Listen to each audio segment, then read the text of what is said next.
This page is the front cover of the official Nintendo magazine. Big and bold, you can't miss the Nintendo logo in red and white, classic stuff. The main feature is Toy Story 2. Buzz Lightyear's massive face is plastered right there, shouting, "Buzz Blast's back!" It's promising 9 pages of action for that. Must be a decent preview. Donkey Kong 64 is also getting some cover space, saying his quest tipped to death. Bit dramatic, isn't it? Looks like they're teasing some tough challenges in that one. Down at the bottom, ISS Millennium is there. Awesome first play apparently. Must be their initial impressions of the footy game. And Top Gear Rally 2 is flagged as a cool new N64 racer. They're pushing that one too. Loads of reviews are promised, reeling off Resident Evil 2, Super Smash Bros., Chef's Love Shack, WWF WrestleMania, and Ready 2 Rumbles. Quite the mix, something for everyone there. Standard mag fare really, news, previews, game guides, tips, all the usual. Price is £2.95, which sounds about right for back then.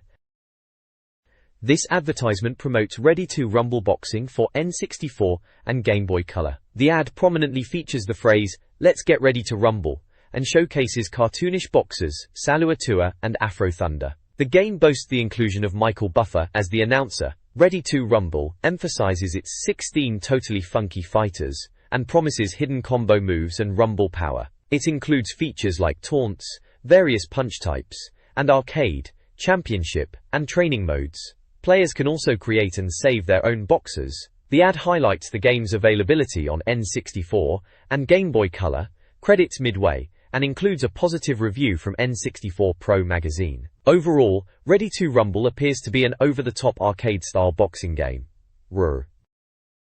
This is the cover of Nintendo 64 magazine's January 2000 issue, once the UK's best-selling Nintendo magazine. The cover highlights its 6 promises: early news, extensive screenshots, easy-to-understand content, tips and cheats, trustworthy reviews, and a claim that other magazines weren't worth buying. The cover features the enthusiastic Team Nintendo, including Tim, Barry, and Alex, and showcases Toy Story 2 and Donkey Kong 64 as the featured games. Donkey Kong 64 was a collectathon from Rare. Other games mentioned are ISS Millennium and Top Gear Rally 2. The Get in Touch section reveals the magazine's old-school contact methods: mail, phone, and email, with specific addresses for questions, news, tips, and even Game Boy content. A phone line offered help with Nintendo gaming problems, reflecting how information was accessed before the widespread internet. This magazine issue quickly highlights upcoming N64 games. The lead feature is Toy Story 2, promising impressive graphics and gameplay. Following this is ISS Millennium, touted as the greatest footy game on N64. A game news section then previews a variety of titles, including Cyber Tiger, Dragon Sword, Paperboy, Sarge's Heroes, Tony Hawk's Pro Skater, Tarzan, Top Gear Rally 2, Top Gear Hyperbike, and Hydro Thunder. While some, like Tony Hawk's and the Top Gear Racers, were well received, others likely padded the list. The issue also prominently displays new for Game Boy Color and new for Nintendo 64 logos. This page of the mag is laying out what's inside this issue. Right at the top, the big review is Resident Evil 2 on the N64. Scariest adventure ever. Bit strong maybe, but it was pretty tense back then. Looks like they've got a proper red-blooded review on page 24, reckon they're keen. Then there's a Blagfest competition, where you could win some bits and bobs, including DK64 and Jet Force Gemini, Resi 2 stuff, and some other bits and bobs like Ronaldo v Football on Game Boy Color, and Xena Warrior Princess bits, page 110 for that. Game guides get a shout too, Shadow Man and Jet Force Gemini, pages 82 and 88 if you're stuck. Pumpty. Donkey Kong 64 gets its own spot, official tips, your tips, and your scores all featured. Looks like they're really pushing the DK64 Mega Challenge, on pages 74, 78 and 80. Bet they're desperate for reader letters for those Your Tips pages. Finally, down the bottom there's a section on Game Boy Color games, mentioning Grand Theft Auto, Mario Golf, 10-pin bowling, Supreme Snowboarding, NBA Pro 99 and more, page 59 for that. Seems like a roundup of Game Boy Color stuff out at the time. It's a pretty standard contents page setup, telling you what to expect inside. Reviews, guides, competitions, the usual mag fodder really. This page is all about Toy Story 2, coming to the N64. Big game, first ever play, meet Disney faves, wacky worlds. Yeah, they're ticking all the boxes for a family-friendly Disney title. They're calling it the 64's first Disney adventure. which is probably stretching it a bit, but hey, it's marketing. Infinity and beyond, bigger than ever. All the classic Buzz Lightyear lines are there. It's basically just a splash page to get you excited for Toy Story 2. Woody and Buzz are front and center, looking like they're ready for an adventure. Not much else to it really, just hyping up the new Disney game on the N64. This page continues the Toy Story 2 hype train on the N64. Big game, it screams at the top, right next to the Nintendo 64 logo, can't miss that. Underneath that, there's a game info box giving you the basics. Activision are publishing, it's a 3D platformer, and it was out in February 2000. February 2000. Blimey, seems like yesterday. The whole page is dominated by a massive picture of Buzz Lightyear, classic pose, looking all heroic and plasticy. Below him there's a bit called Cartoon Capers. It's basically saying it's based on the Toy Story 2 film, and you play as Buzz, the fearless space ranger. They mention Woody's gone missing and you have to battle evil toys to save him. Standard platformer fare really. Collectathons and puzzles. They've got a couple of screenshots, one showing the whole Toy Story gang. Buzz, Woody, Rex, Slinky, Mr. Potato Head. All of them. The other screenshot looks like some kind of in-game level, bit blocky as you'd expect from the N64, with Buzz running along. At the bottom, there are little captions under each screenshot. One says to say hello to the Toy Story gang, and mentions, loads of new friends have joined Buzz and Woody this time. The other one just reiterates, you're Space Ranger Buzz, and you're blasting through wacky worlds to save Woody. So yeah, pretty standard game preview page really, just pushing Toy Story 2 for the N64 audience. This page carries on with the Toy Story 2 buzz. So, it starts with the tale of the toys, which is basically the story setup. Woody's arm gets ripped, meaning he's stuck at home when Andy goes to cowboy camp. Gutted for him. Then some dodgy toy collector called Al nabs Woody from a garage sale. Poor Woody can't catch a break, can he? Buzz and the gang have to rescue him before Dorindy gets back. Standard movie TN plot. Nothing groundbreaking. Then there's a section called Controlling Buzz, going over the N64 controls, which is handy if you've never held the Trident controller before. Trigger button is for whacking baddies or using your hook. The 3D stick is pause and check items. A button is jump, of course it is. And the B button is for your laser gun. Pretty straightforward stuff really. They've even got little screenshots showing Buzz using the hook and laser, just in case you were struggling to imagine it. Finally, select a level, talks about the Etch-a-Sketch level select screen. Apparently, you fly around Nintendo's town and pick your level on this Etch-a-Sketch thing. Sounds a bit gimmicky if you ask me, but hey, it's Toy Story. They say you color in the buildings as you complete levels. Your first job is Andy's bedroom, dodging traps and meeting up with your mates. Get going, they say. Right then, better get going. The text describes gameplay elements of a Toy Story 2 game. Players meet supporting characters like Rex, giving advice, Mr. Potato Head, potentially powering up Buzz, Slinky Dog, providing timed challenges, and Ham, rewarding coin collection with Pizza Planet tokens. The first levels take place inside the house, specifically in Andy's bedroom and attic. Players platform, collect coins, and receive tips from Rex. The attic features a boss battle against a toy robot. Zipline mechanics are introduced for later levels, along with warnings about obstacles. Collecting Bo Peep's sheep throughout levels earns additional Pizza Planet tokens, furthering the collection objective. The Toy Story 2 game features various power-ups for Buzz Lightyear, enhancing his abilities to defeat Zurg and enemies.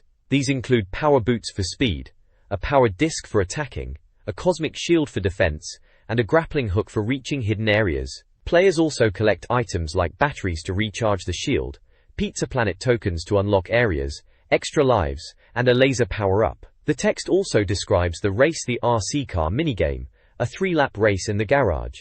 Tips are provided for success, including a quick start, skating, avoiding RC skids, and jumping over goo pools. The importance of collecting gold coins and Pizza Planet tokens is also reiterated, emphasizing the value of exploring levels for hidden items. This page is an advert for World Driver Championship on the N64, boasting about being the Gran Turismo of the N64 according to Wine64.com. They're pushing the idea of powerful cars, saying, all the muscle you don't have yet, and that the speed will pump pure octane through your scrawny veins.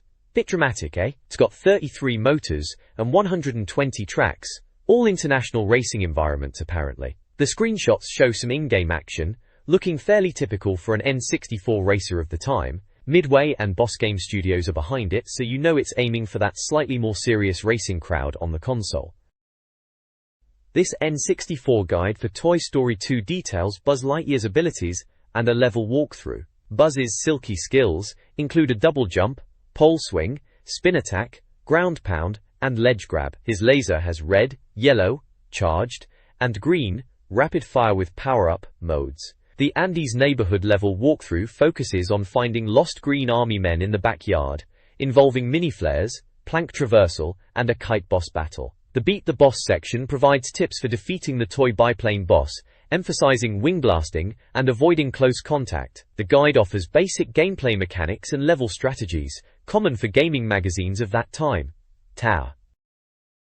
This article reviews the next levels in Toy Story 2, big game for the N64, focusing on Buzz Lightyear's gameplay. The Construction Yard is a nighttime level with puzzles, requiring players to find a Pizza Planet token and grab spanners before time runs out, along with a painting minigame. Next is In the Toy Shop, Al's Toy Barn, where players battle evil Buzz Lightyear toys while avoiding dive-bombing toy planes, bouncing balls, and trampolines. Finally, Al's Spaceland is an arcade-themed level featuring robot enemies and a claw game for tokens, culminating in a boss battle against Zurg. Players must collect 5 little green aliens throughout the level. The gameplay seems to be standard platforming fare, with a focus on jumping and collecting, potentially a bit easy for older players but likely enjoyable for children.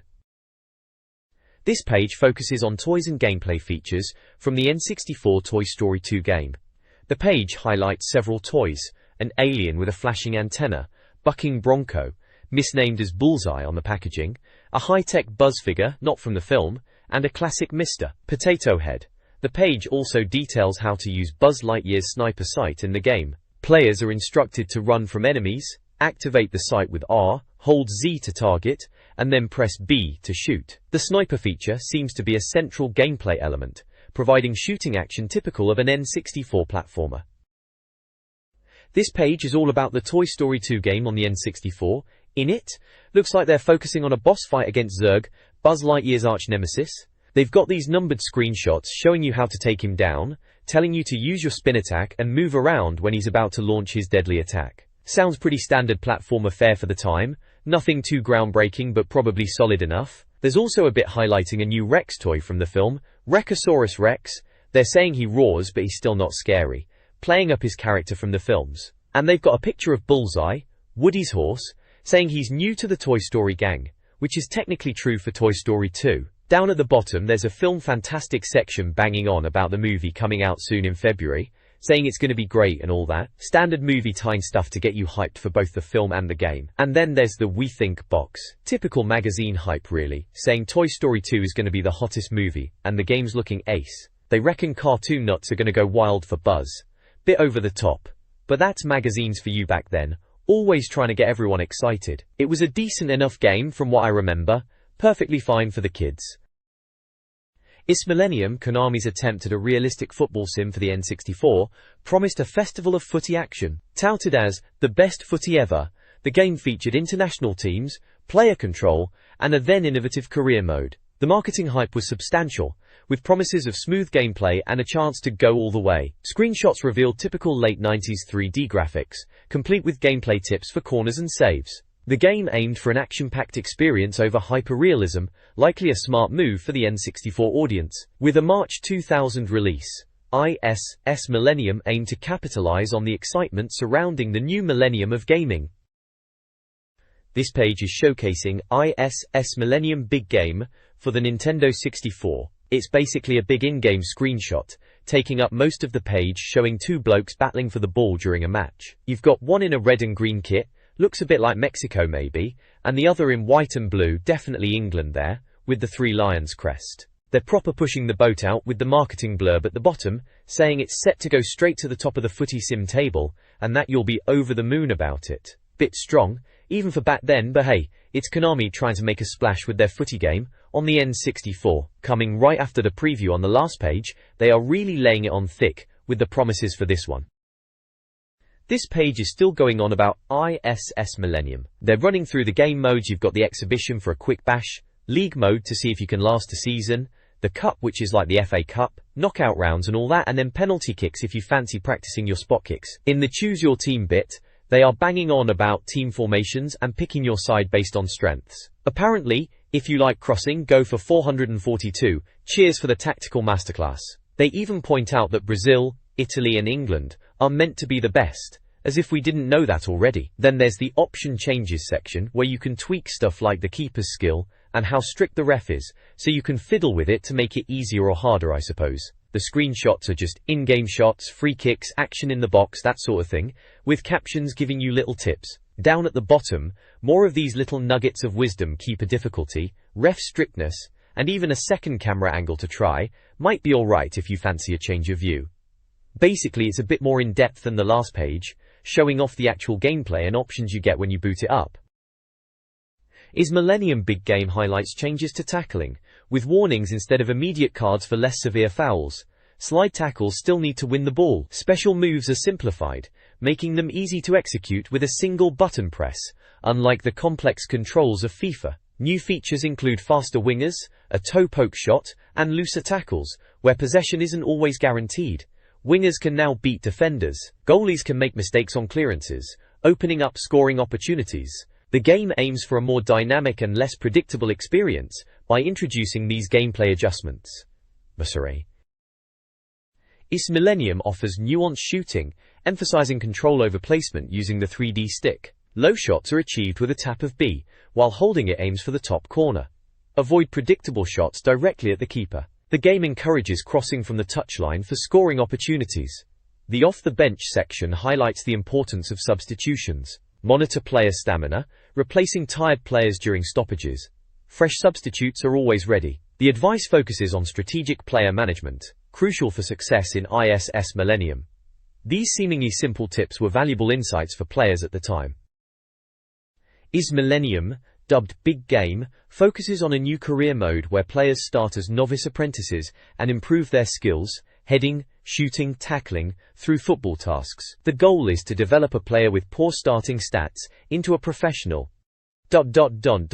A brief retrospective highlights previous ISS games. IS-64 was praised for its satisfying goals, but criticized for slow passing. IS-98 saw improved goalkeepers and a new camera angle, but still struggled with the head tennis problem. ISS Millennium's improvements include more dynamic tackles and easier to find free players, though finding these players is still sometimes an issue. Overall, the reviewer is optimistic, praising the smoother gameplay and realistic graphics, and anticipating the UK version, hoping career mode delivers and could make this the best ISS game yet. This page is dominated by a massive close-up of Conker from the game Conker's Bad Fur Day. Bloody hell, look at the state of him, all cross-eyed and teeth gnashing. This is classic Rareware, isn't it? One eye's gone properly googly with that green colour, and the other's just pure black. They always did know how to make their characters stand out, even if this squirrel looks like he's about to bite your head off. It's quite a departure from the usual cutesy Nintendo fare, showing off a bit of edge, which was probably the point around this time, trying to prove the N64 could be a bit more grown up. It's just a massive angry face filling the whole page. Definitely grabs your attention in a bold sort of way. This page throws a curveball with a full-page splash for Earthworm Jim 3D.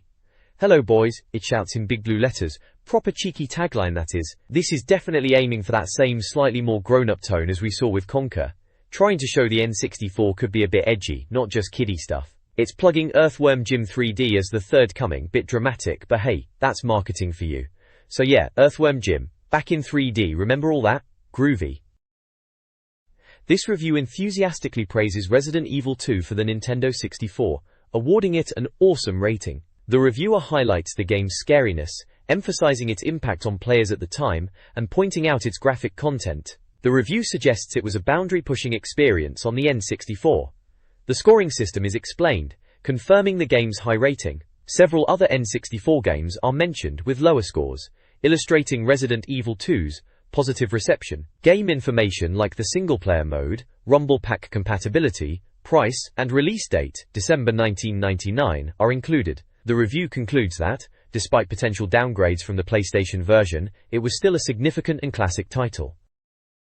This page is a continuation of the Resident Evil 2 review, going with the headline, Zombie Killer. It reinforces just how scary the game is, saying it's in another world of scary, and properly hypes it up. They reckon your nerves will be shredded and you'll be sleeping with the lights on after playing, which is probably about right for the time. It was pretty intense stuff on the N64. There are a couple of screenshots showing the in-game action, one with Claire Redfield facing some zombies, and another with a zombie on fire. The captions are quite humorous, giving gameplay advice in a light-hearted way. Things like, sometimes you've got to stand your ground and cap some undead ass, and don't try reasoning with these flesh-eaters, just keep blasting till they don't get up. Classic stuff, very tongue-in-cheek.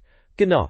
There's also a funny little comment box next to the zombie face picture, suggesting the zombie should wear a baseball cap or balaclava. Bit of a laugh, keeps it light. Overall, the page continues to bang on about how good and scary Resident Evil 2 is, with some funny captions and comments thrown in for good measure. It's definitely pushing the fear factor, which was a big deal for games back then, especially on the N64. This review continues its deep dive into Resident Evil 2, focusing on the N64 version. The intro magic section praises the opening cutscenes, showcasing Leon's arrival and the ensuing zombie chaos. Players choose between Leon and Claire, each with similar combat but distinct weapons and storylines. Leon, a rookie, relies on dodging and a weak pistol, while Claire wields a grenade launcher. The puzzlement section highlights the game's numerous, often cryptic puzzles, citing the fireplace and painting puzzle as an example. Undead Monsters details the enemy roster, including standard zombies, fast-moving dogs, the more dangerous lickers, acid-spitting plant monsters, and quick spiders. The review concludes with a sarcastic nod to the graphics, emphasizing the impressive visuals for the N64, suggesting a high level of detail. This Resident Evil 2 review segment focuses on gameplay tips and unlockable content. It highlights the importance of exploring environments and reading notes for clues, typical of the series. The review details unlockable modes like Hunk, obtained by completing Claire B with an A rank, and the bizarre Tofu mode, where you play as a tofu block armed with a knife, requiring completion of 6 scenarios. The review also touches on the game's scares, including jump scares from crows. Finally, it briefly mentions other games, including the nail gun killer from Shadow Man, which isn't scary, and a jump scare in Turok 2.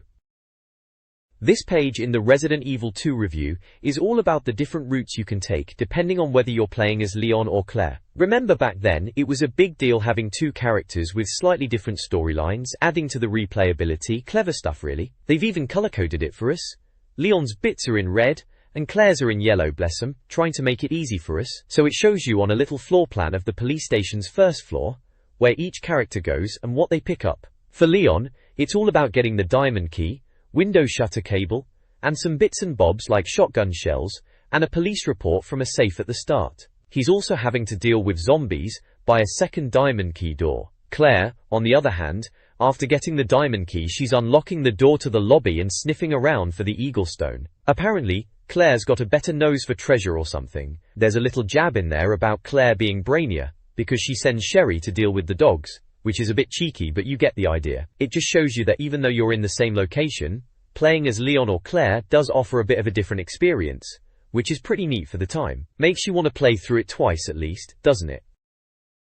This page of the Resident Evil 2 review carries on showing you more of what to expect as you play through. Looks like we're still following Claire's path, mostly on the second floor section of the map. First up, she's setting explosives by a helicopter. Classic Resi start to get things going. Then there's a charming scene with the spooky mayor and his dead secretary. Bit grim that, even for Resi. After that, Claire finds Sherry again. Looks like the poor kid's worried about her dad, the mayor, probably rightly so. And then, diary time. Claire finds the secretary's diary on a desk. Always with the diaries in these games, aren't there? Full of useful plot nuggets. Moving down to the basement section, it seems Leon's having a bit of a rough time with some devil dogs. Says he's keeping his nerve though, good on him. Then they mention character switching, so Claire's now running around as Lil Sherry to get past some more dogs. That's a clever trick. Using the smaller character to your advantage. Typical Resi puzzle solving. Finally, we've got Ben the reporter locked up in the police cells, remember him? Always good to get some info from him, though he's usually not in the best of moods, understandably. And of course, looming over the page there's a nice big picture of a licker. Those blighters were always a pain, weren't they? They really knew how to make you jump back then. This review page offers survival tips for Resident Evil 2. It advises players to conserve ammo by dodging enemies unless necessary, and to maintain distance. Sound design is praised for its unnerving effect on tension. The review emphasizes the importance of using herbs for healing, managing inventory with the trunk, and the strategic use of ink ribbons and typewriters for saving. It also highlights the inventory limit of 6 items. Finally, the review mentions the game's controls might be challenging for newcomers, tank controls, before awarding the game a 94% score, calling it awesome and a must-have for horror fans, with a picture of a monster from the game. This page is a bit of a blast from the past, isn't it?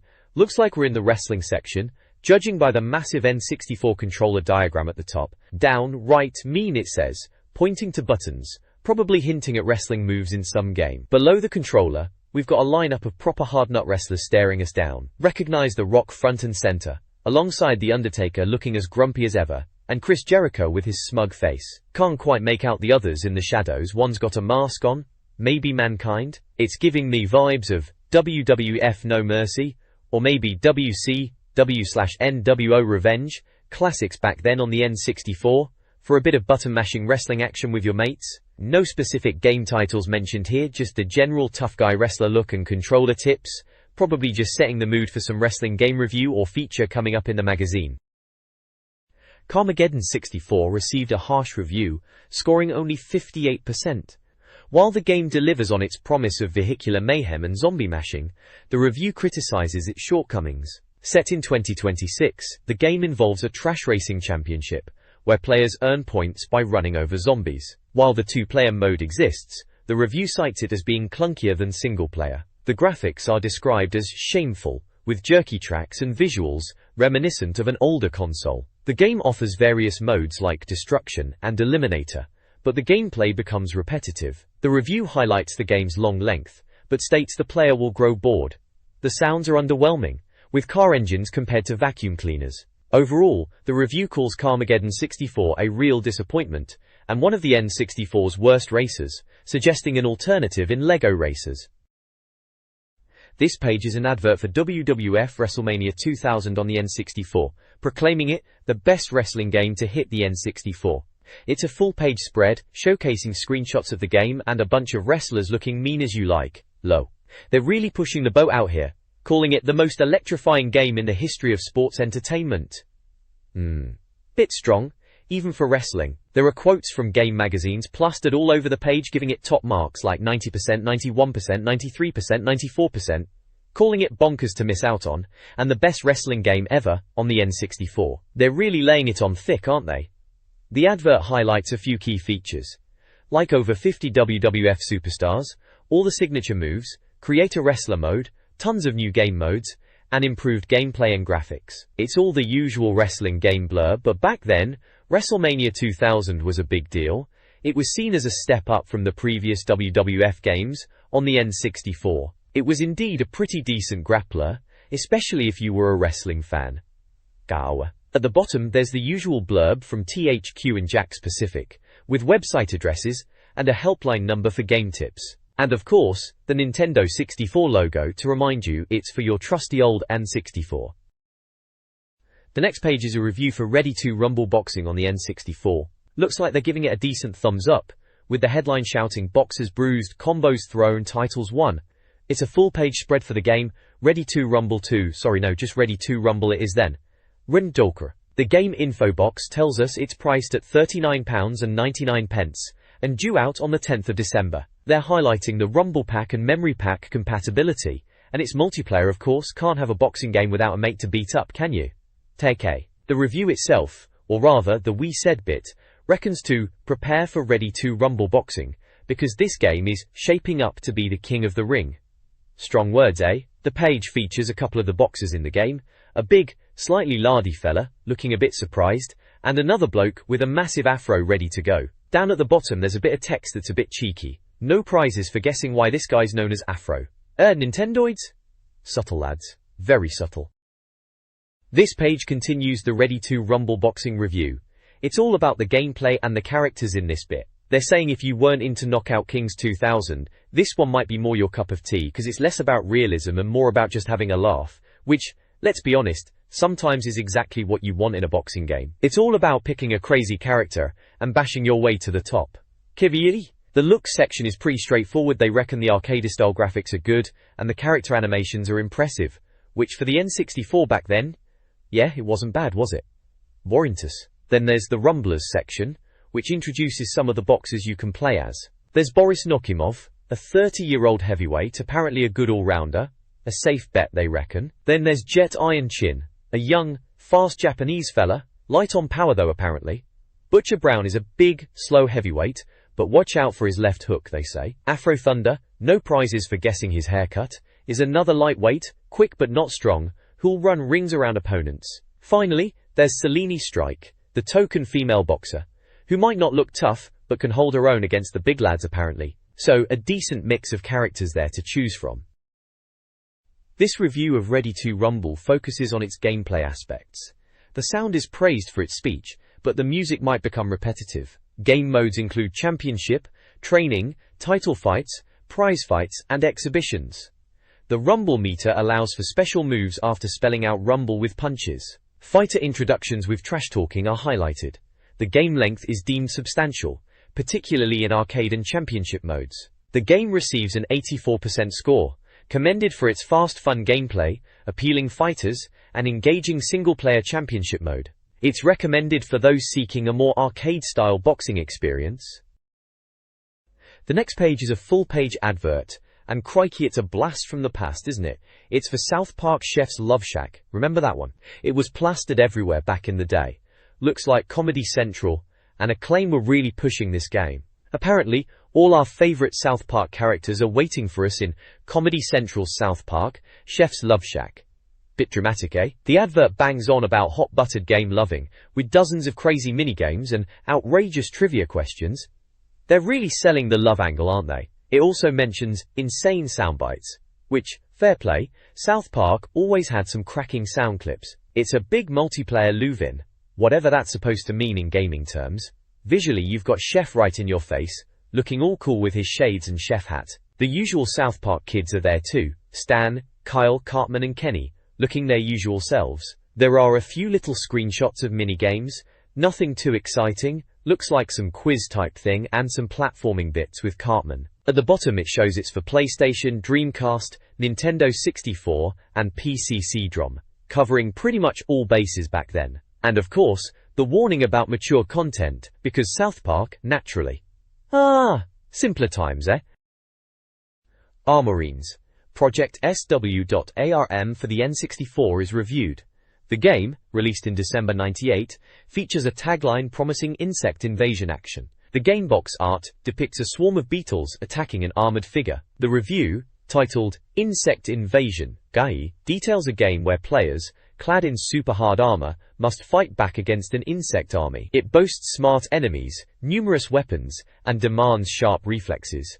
Gameplay includes levels set in diverse locations like Siberia, volcanoes, space, and Egypt. The main focus involves battling aliens, with additional objectives, such as rescuing scientists. Players can choose between two characters, each with unique weapons like rocket launchers and laser guns. The review compares the game's style to Turok, promising sharp enemies and solid levels. A bold quote claims Armorines surpasses Turok 2, suggesting it was aimed to generate Christmas hype. This page is the Armorines review, continuing from the previous page it seems. They're calling it Bug Stompers, which is a bit on the nose, even for the N64 era. They're really pushing the insect invasion angle, saying the sounds are properly spinatingling, even for hardened gamers, which is probably a bit of an exaggeration, but fair enough. The review highlights the enemy bugs, saying they come in all sizes and are properly ugly, which is the main thing when you're shooting aliens, isn't it? They mention soldiers, guards, and queens, classic bug hierarchy stuff. Grenades are apparently the best weapon for the big ones, so noted. There's a bit about multiplayer too. Deathmatch is apparently a bit dull, which isn't a surprise for a game like this, but the cooperation mode is where it's at, especially in a chopper. Sounds like a laugh, blasting bugs with a mate. Game lengthwise, they say the levels are massive and packed with enemies, and the cooperation mode will keep you coming back. They've slapped an 88% score on it, which is pretty decent for a magazine score back then. Overall it sounds like a solid blastathon, as they put it. Good for a bit of bug squashing, especially if you're into the whole insect invasion thing. Oh, and at the bottom right there's some random advert with a rather questionable image and tagline. Best to just ignore that completely, eh? This review focuses on the upcoming Super Smash Bros. For the Nintendo 64, the game boasts a colorful roster of Nintendo characters like Mario, Link, Pikachu, and Donkey Kong, promising a fast and furious fighting game experience. The review highlights the game's multiplayer support and Rumble Pack compatibility, with a price of £44.99 and a December release date. Screenshots showcase battles between characters on familiar stages.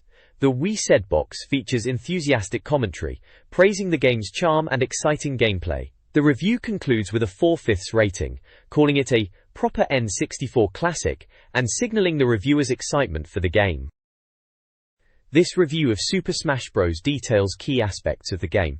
Choose Your Game highlights different modes, including training, one player for unlocking content, multiplayer for local battles, and bonus bouts for unique stages. It's Fight Time explains the damage meter mechanic, where higher percentages increase launch vulnerability, using screenshots to visually demonstrate this core gameplay element. Pick Your Fighter showcases the character roster, including Mario, Link, Samus, and others, providing brief descriptions of their origins and signature traits. The review also touches on the game's visuals, praising the backgrounds and animation quality. Overall, it offers a solid overview and builds excitement for the game. Samus. This Super Smash Bros. Review delves into the game's details. The Wicked Weapons section praises the diverse items, like the hammer, ray gun, and star, essential for chaotic battles. The one-player mode is surprisingly enjoyable, particularly for unlocking characters. You Make the Rules highlights the match customization options, like difficulty and lives. Bonus Bonanza details the time-based bonus games, offering a break from the main gameplay. Hidden Secrets reveals unlockable characters like Jigglypuff and Captain Falcon, requiring skill to obtain. Multiplayer is described as pure button-mashing fun. The game receives a 90% score, hailed as the best N64 fighter, promising an addictive experience. This page is a full-on advert for the South Park Series 2 Collector's Video Box Set. Right in your face, bright blue background with massive red lettering screaming Collector's Video Box Set from Series 2. Classic 90s marketing, gotta love it. They're pushing 3 separate box sets, each with 3 volumes. You've got volumes 13, 46 and 79. Looks like they're on VHS, naturally. It's the late 90s after all. DVDs were still a bit fancy and new. Each box has a couple of episodes listed, like Chicken Lover and Ike's Wee Wee on the Volumes 13 box, and Cow Days and Chef Aid on the Volumes 79-1. Classic South Park titles, always pushing the boundaries, weren't they? Or, there's a big red starburst saying, buy box set 3, the only way to own the whole of Series 2 before Christmas. Bit dramatic, but alright. And then right at the bottom, in even bigger red letters, it says, Box 3 available from the 22nd of November. So, they really want you to get this for Christmas then? Makes sense. South Park on VHS, perfect stocking filler. They even stuck a Christmas tree in the background to ram the point home. Very subtle. Barely. It's all published by Warner Vision International, and Comedy Central, of course. The usual suspects. Simple, effective advert, does what it says on the tin, or in this case, the VHS box. Get your South Park Series 2 on video, before Christmas. Job done. NBA Live 2000 for N64, released on Christmas Eve for £39.99, is reviewed here. Promoted features included Rumble Pack compatibility and multiplayer. The game was hyped as potentially the best basketball game yet. EOLA. Game modes included Exhibition, Arcade for Beginners, Season, Playoffs, and 3-point Shootout. Gameplay emphasizes fast-paced action with features like powering through the defense, team selection, and ball handling skills. Commentary and music are praised. Overall, the review suggests it's a solid basketball title for the N64, delivering a standard sports game experience. This page kicks off still talking about NBA Live 2000, under a section called Looks. They're saying it's not the best looking basketball game, but the player movement and top moves are slick. Then on the street section mentions you can play one-on-one against Michael Jordan, which is a cool feature for the time. They're saying the game has nail-biting playoffs and exhibition matches, so plenty of game length there. It gets an 88% score overall, well worth a look, apparently. Graphics aren't pushing the N64 to its limits, but loads of options and frantic gameplay make up for it, according to the mag.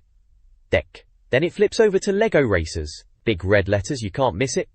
Game info box tells you it's £39.99 and out now, with the Memory Pack and Rumble Pack logos. On Your Marks section talks about racing Lego cars in weird and wonderful worlds, with power-ups, deserts, spooky forests, all the usual racing stuff. We said, bit quotes, with such wacky tracks the game will be a hoot. Mean Machine section is about customizing your Lego racer and driver, which is a decent touch. Game Length says the courses are a bit easy, but building your own motor is where it's at. Game Score gives it 80%, calling it fun and colourful, but not a classic. Says even older gamers will finish it quick, but it's still a laugh. So, solid, but not groundbreaking then for Lego racers. This page is all about Rocket, Robot on Wheels, another one for the N64, price tag of £39.99. Bit steep back then, and slated for December '99 release. They reckon it may not be a Mario or Banjo beater, but Rocket still looks like it's gonna be a good fun game. Standard magazine hype, we'll see about that.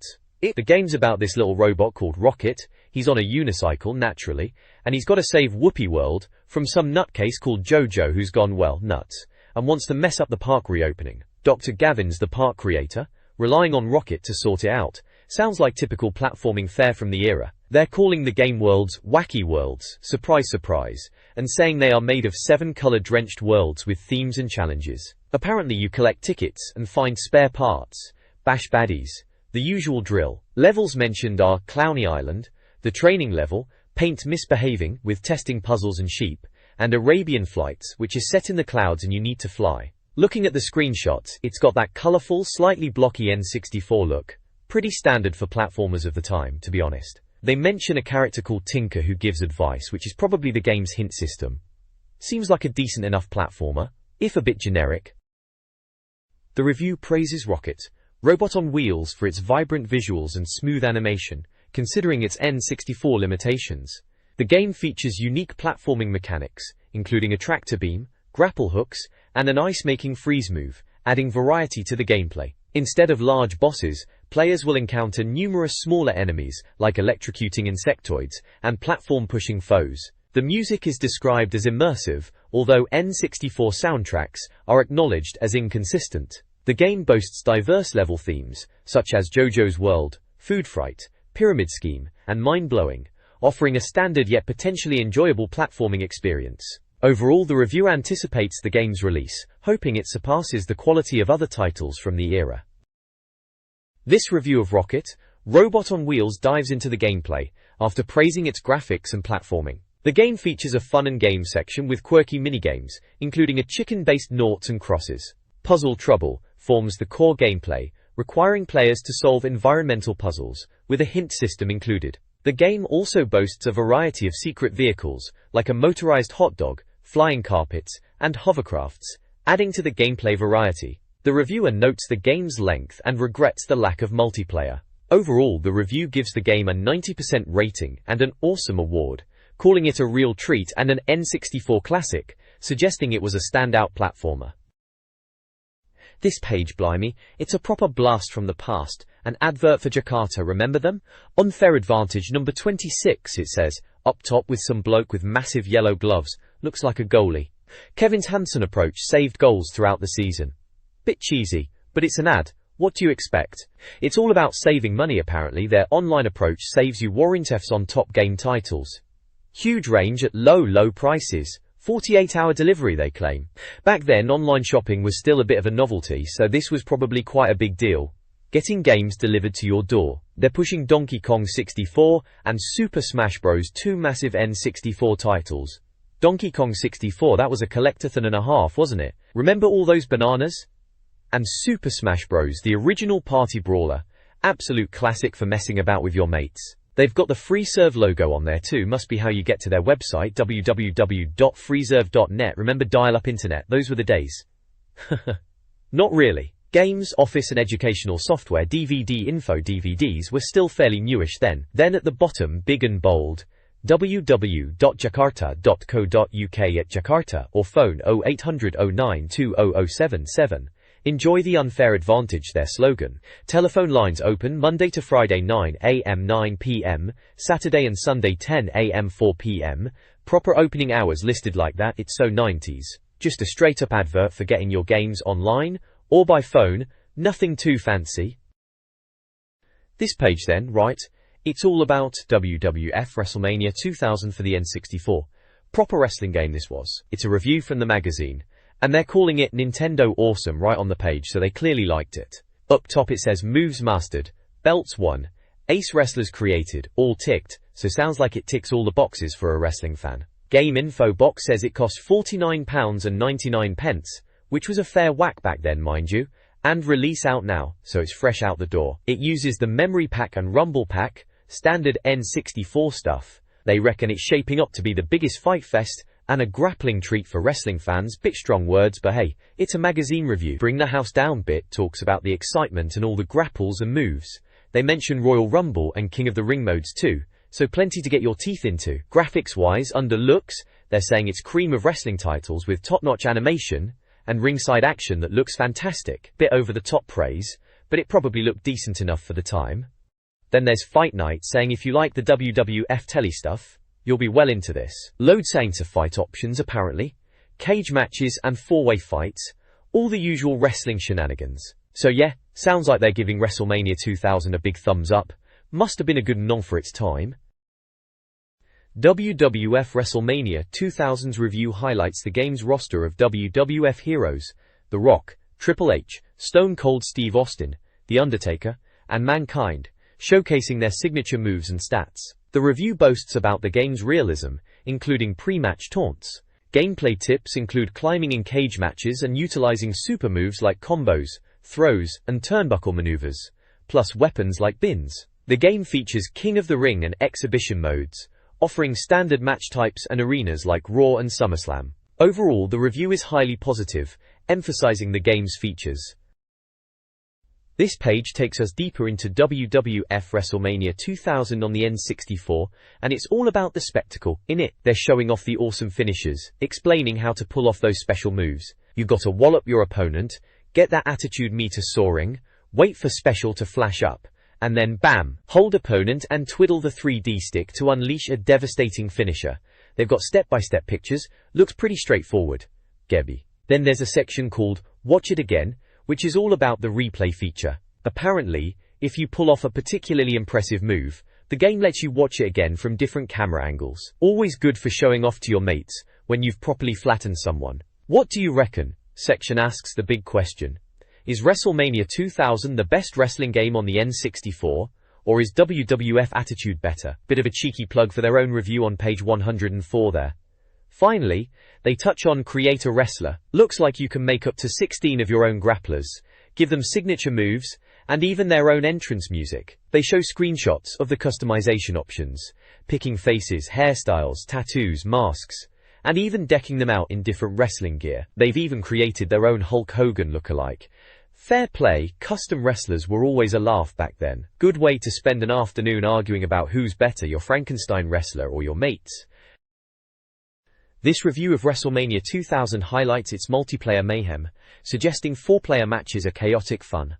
It advises mastering the single-player mode first to avoid embarrassment against friends. Single-player offers numerous matches, moves to learn, and the Create a Wrestler feature, promising extended gameplay. The game also allows players to design their own championships and title fights. The reviewer mentions a Nintendo official magazine classic match and awards the game a 91% score, deeming it awesome and a classic. Unexpectedly, a sidebar offers a sex-wise public service announcement with sex advice for teenagers.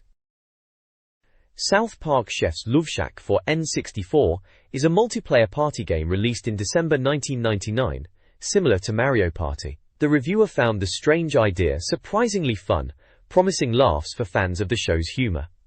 Players choose from Stan, Kyle, Kenny, and Eric, answering South Park trivia. Up to 4 players compete in rounds, selecting from 2 to 8 rounds, with points awarded for correct answers and minigame performance. The game's visuals are faithful to the cartoon. The review highlights the game's rudeness, humor, and trivia challenges, including a cheeky British reference.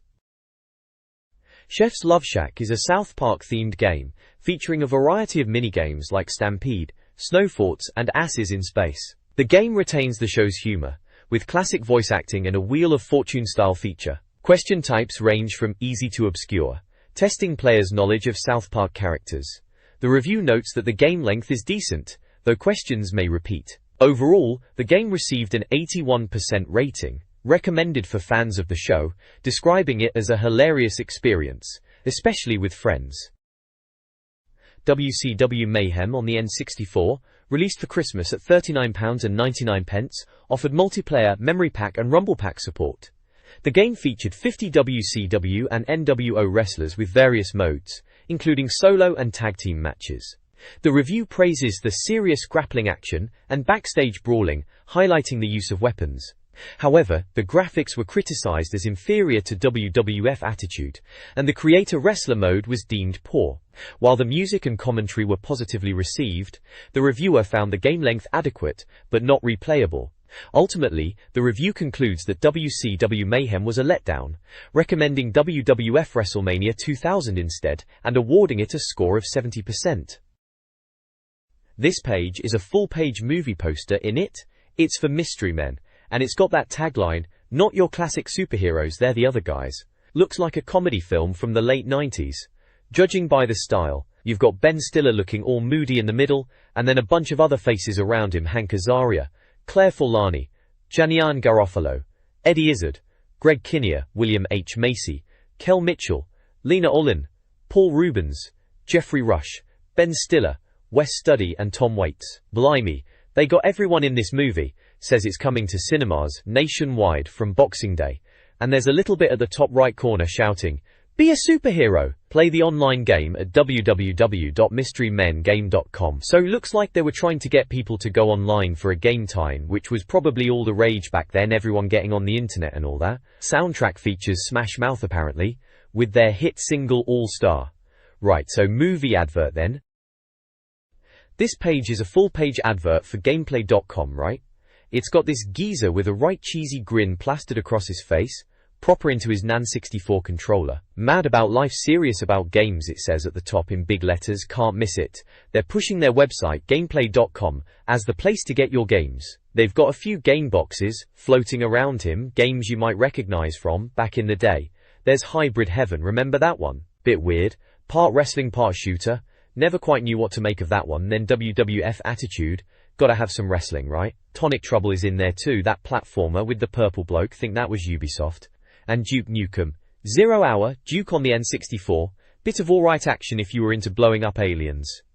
The advert's got all the usual guff about rock bottom prices and advice from real game players, whatever that means. Money back guarantee, free delivery, all the usual promises. They're even chucking in a free gift with every order, how generous of them. And they are pushing, they've got over 3,000 games, which sounds like a lot. You could buy online, phone them up, or even use interactive TV apparently, which was probably a newfangled thing back then. Gameplay.com, we're never beaten, they reckon. Bit bold, in it? This page highlights a selection of Game Boy Color games, emphasizing the handheld's diverse library. The reviewed games include Mario Golf, offering addictive gameplay, Grand Theft Auto, bringing top-down chaos to a portable console, Supreme Boarding, WWF 2000, Bassmasters Classic, NBA Pro 99, Missile Command, and 10-pin bowling. These games cover a range of genres, from sports and action to classic arcade experiences. The page also features a picture of the blue Game Boy Color playing Mario Golf and mentions the transfer pack, allowing connectivity with the Nintendo 64. This section showcases the Game Boy Color's ability to offer a variety of gaming experiences on the go. This page is all about the Game Boy Color and the transfer pack. Remember that contraption? They were really keen on this idea of linking your handheld to your N64, building on the hype around the Game Boy Color games we just saw. Clever marketing, really. The headline screams remote control. A bit much, but they were definitely making a fuss about connecting the two. The text says, "Next year, your portable pal will be able to talk to your N64 using the transfer pack," promising portable gaming was about to change forever. There's a shot of a pink Game Boy Color in someone's hand, showing a Pokemon battle. Looks like Onix versus Raichu. So it's pushing the idea of taking your Pokemon on the go, and then doing something with them on your N64, probably Pokemon Stadium or something like that. They were really trying to sell this dream of seamless portable and home gaming, with this transfer pack gimmick. The transfer pack, a peripheral for the Nintendo 64, allowed players to connect their Game Boy Color to their home console. Designed to bridge the gap between handheld and home gaming, it facilitated data transfer between the two platforms. Pokemon Stadium was the first game to utilize the transfer pack, enabling players to import and battle their Pokémon in 3D. Mario Golf allowed character transfers, enabling them to be played in full 3D on the television. Perfect Dark offered unique integration with the Game Boy camera, letting players put their faces on in-game characters. Despite its limitations and the exaggerated claims of glorious 3D, the transfer pack provided a fun, if somewhat gimmicky, aspect to late 90s Nintendo gaming. This month's Game Boy Color lineup features several new releases. Leading the pack is Mario Golf, a highly rated golf game priced at £24.99, praised for its accessibility and RPG mode. Next is Bassmasters Classic, a fishing game, scoring a moderate 70% for £19.99.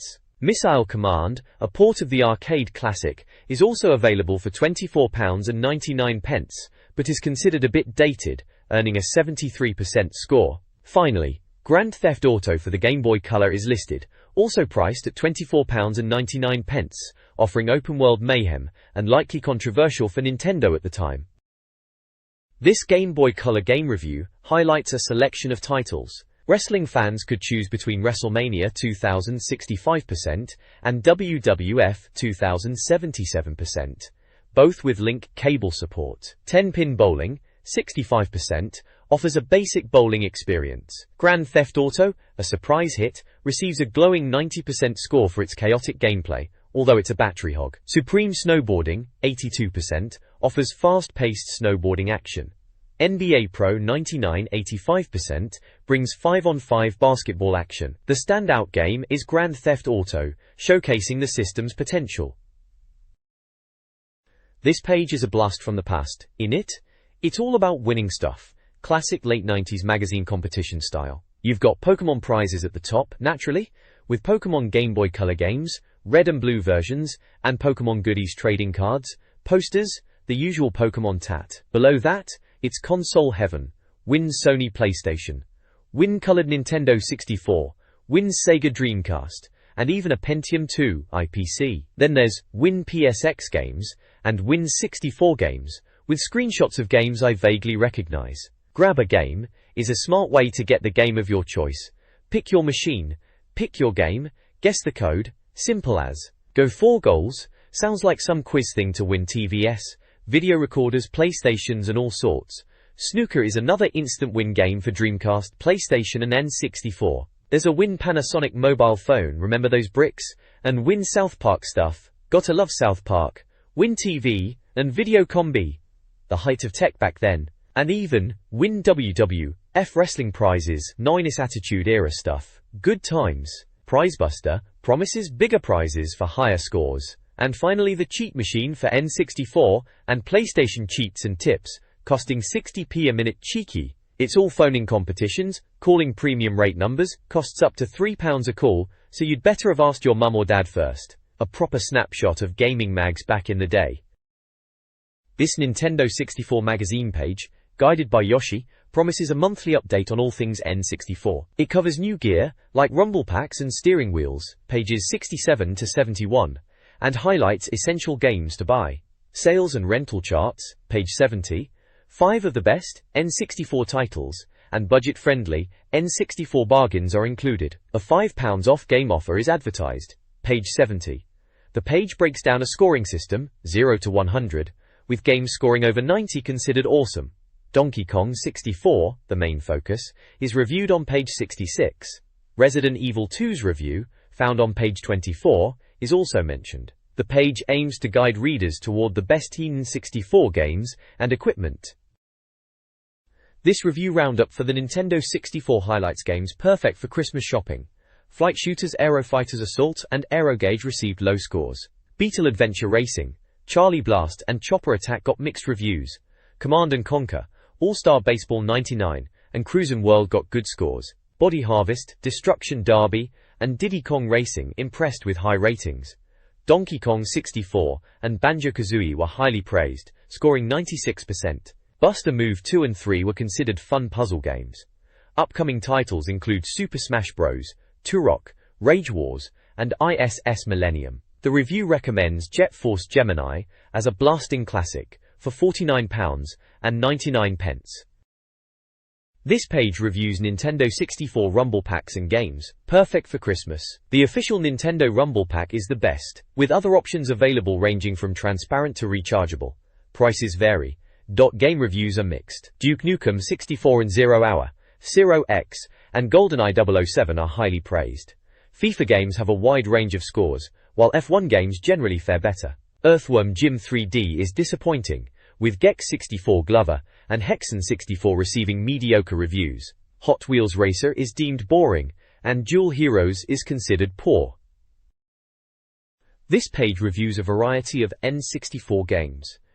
Top scoring titles include ISS 64 and 98, Jet Force Gemini, Lylat Wars, Star Fox 64, Mario Kart 64, Mario Golf, and Mortal Kombat 4. Mid-range games include Killer Instinct Gold, Knockout Kings, Lamborghini, Madden Football, Mischief Makers, Mission Impossible, Micro Machines 64, and Mace the Dark Age. Lower-rated games feature Lode Runner 3D, Michael Owen's WLS, and the Mortal Kombat spin-offs. The page also discusses memory packs, recommending Nintendo's official controller pack, Game Master, and Joytech options. Finally, it highlights shooting games like Jet Force Gemini, Turok 2, GoldenEye, and Quake 2, emphasizing the N64's multiplayer capabilities. This article reviews several N64 steering wheels, including the G64, V1 Racing Wheel, Top Drive, Rumble Force, Mad Catz Wheel, Shock 2, Formula Race Pro, and V3FX Racing Wheel, with the Thrustmaster receiving a Best of the Rest badge, and the V3FX an Awesome badge. The article also reviews a variety of N64 games, spanning multiple genres. Standout titles include Mystical Ninja, 88%, and NBA Courtside, 89%, NBA Jam 99 and NFL Quarterback Club, 99 and 97, all 90%, and NHL Breakaway, 98, 88%. Other games reviewed received scores ranging from 61% to 86%, covering sports like basketball, hockey, and American football, as well as racing and action titles. Electronics Boutique's N64 game recommendations feature Donkey Kong 64 at the top of their sales chart, followed by Wrestling, Jet Force Gemini, and GoldenEye. Other top sellers include Mario Party, Banjo-Kazooie, and Zelda. The page also includes mini-reviews praising Quake, Rainbow Six, and Road Rash. Donkey Kong 64 and Banjo-Kazooie are re-mentioned, alongside Jet Force Gemini, Super Smash Bros., and Rayman 2. Rampage and Rat Attack also get a mention. The page concludes with Blockbuster's rental chart, with South Park leading. Other rentals include Micro Machines 64, Turok 2, Star Wars Racer, Zelda, and Mario Golf. The article suggests renting N64 games due to their high prices. This guide reviews N64 controllers and games. The official Nintendo controller is still considered the best. Third-party options include the G64, decent for the price, Manta Ray, okay, Mirage, decent, Trilogy 64, value pack, Sharkpad Pro, okay for platformers, and the problematic Stingray 64. Game reviews are a mixed bag. Highlights include Robotron 64, 80%, South Park, 90%, 1080 Snowboarding, 90%, Roadsters, 88%, Scars, 84%, Super Mario 64, 92%, Star Wars Episode 1 Racer, 90%, and Rogue Squadron, 90%, and Rogue Squadron, 90%. Notable low scores include Superman, 49%, and Rugrats Treasure Hunt, 57%. The guide offers a general overview of the N64 scene. This review covers a range of N64 games. Scores are given for games like The New Tetris, 74%, Tonic Trouble, 82%, Top Gear Overdrive, 85%, and Top Gear Rally, 85%. The Turok series received high scores, with Turok 2, Seeds of Evil, scoring a 94%. Other games reviewed include Twisted Edge, 78%, Vigilante 8, 83%, WCW vs NWO, 86%, WWF Attitude, 91%, and Wave Race 64, 80%. The review highlights Zelda, 97%, as the best game. The review also briefly mentions accessories, such as budget pads and steering wheels. This page is a full-page advert for the Equalizer cheat code cartridge for the N64. Remember those? This one promised to let you cheat death and generally have your way with your N64 games. It's got all the usual suspects you'd expect from these things, like freeze mode, and the ability to generate your own codes, which was always a bit hit and miss if I'm honest. They're pushing the usual cheat options. Infinite lives, health, ammo, extra weapons, vehicles and characters. All the stuff that makes you feel like a god in games. For about 5 minutes before it gets boring. It claims to have hundreds of preloaded codes and space to store thousands more, which is probably more hyperbole than reality. It also mentions a VRAM viewer to see secret in-game graphics. Sounds intriguing. Maybe it was useful for something, or just a gimmick. The advert is plastered with bullet holes, very edgy for the late 90s, and boasts 100% Action Replay compatible, because Action Replay was the big name back then. It's priced at £19.99, which probably felt quite steep at the time for something that essentially removes the challenge from games, but hey, instant gratification was always tempting. They've even got some review quotes bragging about how great it is, Nintendo World giving it 92%, and Arcade a full 5 stars. Right then, if you wanted to order one, you could call a premium rate number or check out codejunkies.com. Those were the days. This N64 guide offers tips and cheats for popular games like Banjo-Kazooie, GoldenEye and F-Zero X, along with more obscure titles. The guide includes hints for Duke Nukem, Zero Hour, Hybrid Heaven and Tonic Trouble.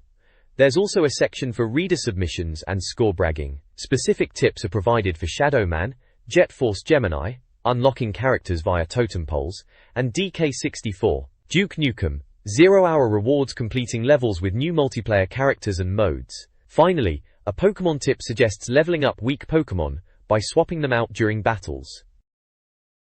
This page details players' choice N64 games and their associated cheats. GoldenEye 007 offers invincibility and invisibility codes unlocked by speedrunning specific levels on 0 agent difficulty. F-Zero X provides access to all tracks and cars through a button combination. Shadow Man, a darker title, features cheats for Rottweiler and Leroy on Fire. WWF Attitude includes codes for Win King of the Ring and new music, but sadly, no costume unlocks. Finally, Tonic Trouble promises codes for new powers and all items. The page offers a resource for getting more enjoyment out of affordable N64 titles. This page is a blast from the past, packed with N64 game tips and cheats. Highlights include a money-making exploit in Premier Manager and a debunking of a Pokemon cheat. Hybrid Heaven gets a nod, praised for its depth. Gauntlet Legends reveals secret characters unlocked through difficulty and button combinations, along with weapon upgrade info. Sports games like ISS 98 and NBA Jam 99 offer button-based cheats. Hot Wheels Turbo Racing boasts a secret car code, while Destruction Derby 64 unlocks vehicles by winning championships. Mario Golf has cheat codes for bonus content, and Superman includes a level select. Finally, Xena Warrior Princess is surprisingly praised. The page concludes with a call to action, encouraging readers to phone in for cheat advice, a true retro experience. This advertisement promotes cheat codes and tips for over 2,064 games. Featuring comic book-style characters, Cheatmaster and Cheat Mistress, the ad highlights a comprehensive game list including classics like Mario 64, Zelda, Ocarina of Time, and GoldenEye, as well as lesser-known titles. The list spans various genres, from platformers and racers to puzzle games and shooters. The ad provides a phone number for cheat code access, split into under 16s and over 16s, though noting the high cost of 60p per minute. The text evokes nostalgia for the era, when gamers sought help in magazines and through premium-rate phone lines to gain an advantage in their favorite N64 games. This Your Tips page highlights reader-submitted gaming advice. WWF Attitude leads with character creation tips, revealing how to build Santa Claus and Shadow Man using color codes. Next, Mario Golf secrets are unveiled, hinting at unlocking Bowser, defeat him as Luigi, and Donkey Kong, achieve 30 points in ring mode and tournament badge requirements. Premier Manager offers a cheat to avoid red cards. Quickly substitute the player. Finally, Pokemon players are advised to exploit the game corner slots, playing each machine 4 times, and sticking with those showing 2 matching symbols. Alex C's Hot Game Help answers reader questions. Peter struggles with Pokemon's Cinnabar Gym, solved by finding the key. Scott battles Zelda DX's Slime Eyes, advised to use Pegasus Boots and Rock's Feather. Harry needs help with Shadow Man's fire temple, guided towards hidden stairs. Carlos is stuck on Jet Force Gemini's two-player mode, needing to reassemble Floyd. Richard struggles in Ocarina of Time's Goron City, directed to the lowest floor and specific Ocarina songs. New ways to play features tips like Mario Kart snow bumps and Rogue Squadron's tie interceptor cheat. Can you help? Addresses GoldenEye invisibility and teases the Zelda giant sword answer for a prize. Write in encourages submissions for Nintendo prizes. This article is a nostalgic throwback to a late 90s Nintendo magazine, detailing gaming challenges and results. 4 challenges were set: Star Wars Racer, Fastest Lap on Ando Prime, Banjo-Kazooie, Fastest Jiggy Collection in Freezy Peak, Mario Golf, Speed Golf, and Duke Nukem 64, Fastest Time on Level 4. The results section reveals top scores across various games. Lucas Simiu dominated 1080 degrees snowboarding with 298,531 points. Richard Dunn aced F-Zero X's Big Blue with a 1:22 time. In FIFA, Andrew Clifford Upsaxon achieved a perfect record playing as West Ham or England, and Danny Dunn led GoldenEye's silo level with 1:33. The results showcase impressive skills and a competitive spirit, common in 64 gaming. Sekeful. A magazine is hosting a rare mega challenge based on Donkey Kong 64. This challenge, set by Rare, focuses on achieving the highest score in Rambi's arena. Players must first access the arena by completing in-game tasks. Cheating is strictly prohibited. The top 4 players will compete in a final at Nom Towers in London for prizes and bragging rights, requiring battle arena skills. Participants submit a photo or video of their score, along with contact information, to a London address before February 22, 2000. The final will be held on February 26, with rules and character selections decided randomly. Missing the final results in disqualification. If FIFA Mega Challenge is teased for the following month. This page covers Shadow Man Part 2 for the N64, remember that one? It's a proper old-school game guide, breaking down 2 sections, Asylum Playrooms and Temple, Prophecy. For Asylum Playrooms, it's all about getting 10 Dark Souls and a piece of the retractor. Sounds a bit grim, doesn't it? They walk you through it step by step, going through pipes, ramps, and doors. You've even got to find Teddy and grab this weapon called the Violator, which, even back then, was a bit of a name, wasn't it? Then there's Temple, Prophecy, where you're after 13 Dark Souls and these Marcher Gads. Apparently you need these Gads to walk on magma, which sounds rather unpleasant. The guide directs you through gates, over bridges, dodging fireballs, using ropes, and even a maze. Classic stuff for the time, eh? Proper, old-fashioned walkthrough with screenshots and all. Takes you back to thumbing through these pages wondering if you'd actually get past the level this time. This page carries on with the Shadow Man guide, this time diving into Tricky Govis to find and Temple of Blood, alongside a bit about assembling l'Eclipse. Tricky Govis is all about nabbing those hidden collectibles. They reckon they are tricky to find, but this guide seems to make it pretty straightforward, doesn't it? Follow these numbered steps, run through doors, drop down, use your baton, climb bloodfalls, the usual platforming malarkey to snag yourself some Govies. Then there's assembling l'Eclipse.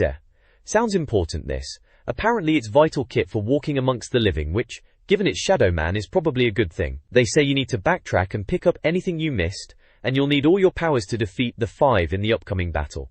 La Lune and Nettie get a mention too. Sounds like a bit of a quest to get this l'Eclipse. Finally, it's Temple of Blood, where you need to grab the last Gad and 8 Dark Souls. They are laying it on thick, about the lava being a bit nippy, so you need to be careful where you tread. Collecting the Naja Gads is the section here, showing you how to swim through lava using mystic runes naturally. It's all shimmying along walls, dodging moving heads. Sounds like a right laugh, doesn't it? And of course there's rope swinging and platform jumping, all to get those Naja Gads. Classic N64 platforming action really, you know the sort of thing. This guide section offers more Shadow Man gameplay tips. Dive straight in, focuses on navigating lava to collect Govis, with numbered steps involving swimming, block pushing, and rope climbs. Asylum Lava Ducts presents a challenging area with 9 Dark Souls to find, utilizing platforms, switches, and blade-covered devices. The guide highlights the use of Naja Gads for survival.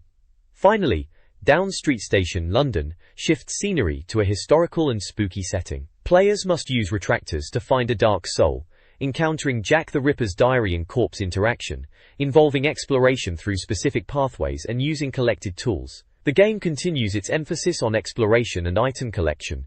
Eerie.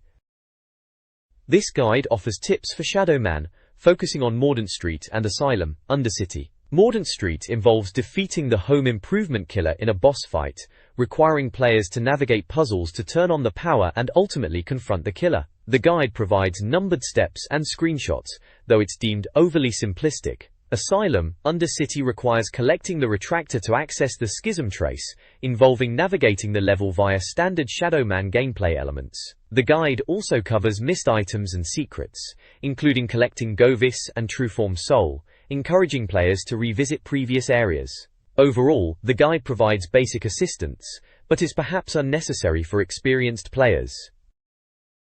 This page is all about getting through Gardel Jail in Shadow Man, Texas of all places. Crikey. It's split into two main bits. First up, reach the Insanity Ward, which sounds pleasant, doesn't it? This bit is a step-by-step guide to find the Lizard King, some criminally insane bloke in this wing. Apparently you'll need a security keycard to get to him. The guide walks you through shooting locks, clearing rooms of bodies, charming, grabbing keycards from dead blokes in guardhouses, and using consoles. Fairly standard stuff really, if a bit graphic for a Nintendo guide, even for the N64. Then there's Find the Second Accumulator. This section is about getting your hands on another item, the Accumulator, to get closer to the Violator, who sounds like a right handful. It involves using the retractor, which they mentioned on the last page, to warp about, shooting pyramid pictures. Cryptic much? Azipper, and grabbing goodies, including this accumulator thing, from a small altar. It all seems a bit convoluted, to be honest, but I suppose that's Shadow Man for you, always a bit on the strange side. They do say to stock up on ammo for your MP909, as it eats through bullets like anything. Good to know, I guess. This guide provides tips for Shadow Man, focusing on boss fights and weapon acquisition. First, defeat the Lizard King by navigating his room, utilizing keycards, and using the MP909 and Shadowgun. Then, proceed to the engine room. Next, acquire 3 Dark Souls in the engine block. The guide then details defeating Legion, the final boss. Utilize power-ups from barrels, warp to the engine block, and defeat him with the Shadowgun and Violator. Finally, collect Violator weapons by gathering accumulators and Dark Souls. You need to plug the accumulators in the Asylum playrooms to get the Violator. This text reviews a guide for Jet Force Gemini, a popular game developed by Rare. The guide, Galactic Guide Part 1, promises to assist players with sharpshooting, navigation, weapons, boss fights, and all 3 playable characters. The guide kicks off with a walkthrough for Juno's initial Goldwood level, detailing the introduction of King Jeff, life force doors, and enemy encounters. It then moves to Warrant Anubis, a cargo ship that serves as a prison. The guide provides numbered steps with pictures, guiding players through areas, item collection, and combat. While the guide is well structured, it's considered fairly basic for experienced players but likely helpful for those new to the game. This section of the Jet Force Gemini guide covers more challenging areas. First, you'll navigate Torfret, a zombie-infested swamp, and obtain the Tri-Rocket Launcher from King Jeff. Then, progress through Torfret Castle, a medieval area where you'll lower a drawbridge and find a life force door. Next, face the Cockroach Beetle boss, using the machine gun initially, then switching to homing missiles or rockets. Following the boss fight, the guide instructs you to help Floyd, a scattered robot, by locating his parts. Start near Grimlet's door, find Floyd's head, and obtain remote mines. Finally, the guide moves on to Mizar's palace, focusing on a glass screen with a map, and a subsequent puzzle in a church room involving a Juno symbol. This guide section focuses on Jet Force Gemini's Vela and Cerulean levels. Vela, the Sekhmet spaceship, involves navigating rooms, battling drones and shield drones, and acquiring the machine gun. Players will need to shoot a crystal to open a door, and then encounter Fishface, who provides the red key and a plasma shotgun. The goal is to reach the green key while traversing catwalks and breaking glass floors. Cerulean, a desert planet, centers on a fetch quest. Players must find 3 gold bars hidden near a starting pillar, a small lake, and a desert edge pipe. Delivering these to Fishface rewards the Tri-Rocket Launcher. The guide provides essential tips for navigating both levels, and is ideal for players seeking assistance, or to ensure they haven't missed any items. Chew. This guide section covers several Jet Force Gemini levels. Underground Caves highlights essential items like the Tri-Rocket Launcher and addresses enemies such as drones and beetles and Goliath beetles, and the need to remember Life Force doors. Icor, Mizar's military base, focuses on collecting items and defeating enemies, mentioning metal tubes, switches, platforms and a boss battle. Mizar's palace sees Vela searching for Juno, unaware of his escape, and guides players towards a locked entrance, a river hole, and a water maze. Finally, Flume is described as a confusing underwater maze of pipes. The guide provides a simple route. Enter at the bright white circle, then turn left, straight, and right to reach the exit. This guide covers 3 levels in Jet Force Gemini.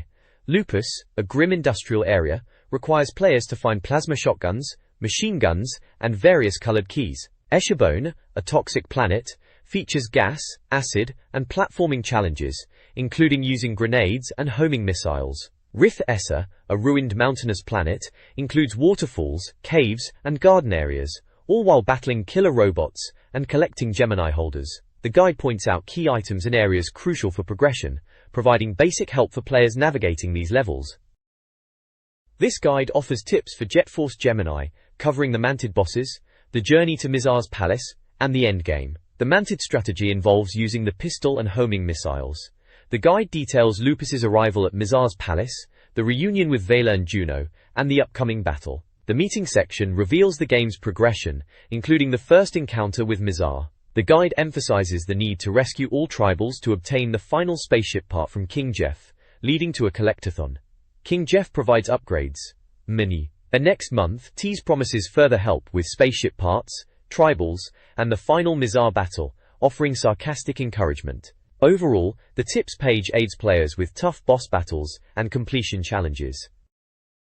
This guide is a beginner's introduction to Donkey Kong 64, a collectathon platformer for the Nintendo 64. The guide, part of an ongoing series, aims to help players navigate the game's hub world, DK Island, which is under attack by King K. Rool's Blastomatic gun. The guide covers essential gameplay elements, such as learning new moves from Cranky Kong, collecting golden bananas, defeating bosses, and rescuing other Kongs. Players are instructed to locate blueprints to map K. Rool's weapon, and to find banana fairies using Tiny Kong's camera. It also highlights the need to free Gornek Lumsy by collecting boss keys, unlocking new areas. Overall, the guide prepares players for the game's core mechanics and expansive world. This guide section focuses on Donkey Kong 64's Jungle Japes level. As Donkey Kong, you need a golden banana to access the level by helping Cat Lumsy. Cranky Kong provides the barrel blast ability, while Wrinkly Kong offers advice. Funky Kong sells the coconut shooter. The guide details the first boss, Armadillo, who is easily defeated by dodging fireballs and attacking when dizzy. It also covers freeing Diddy Kong by hitting coconut switches and obtaining his blueprint by collecting red coins. Players can acquire Diddy's peanut pop guns from Funky. A golden banana for Diddy is found by finding Cranky again and jumping on a switch. The level follows typical collectathon mechanics with exploration, item collection, and puzzle solving. This official Nintendo magazine guide delves into the Jungle Japes level of Donkey Kong 64. The guide breaks down the level into character-specific tasks, such as using Diddy Kong's peanut pop guns and Chimpy Charge to ascend a mud tower and collect a golden banana and DK coins. Tiny Kong's section focuses on finding new areas accessible only with her feather bow, leading to a mini monkey barrel and another golden banana. The guide also covers teamwork scenarios, like the Wasp Shootout, requiring players to swap between Diddy and Lanky Kong to activate switches and open doors. Tiny also gets her own challenges, including a barrel challenge and a blueprint to find. Lanky's blueprint involves defeating a K.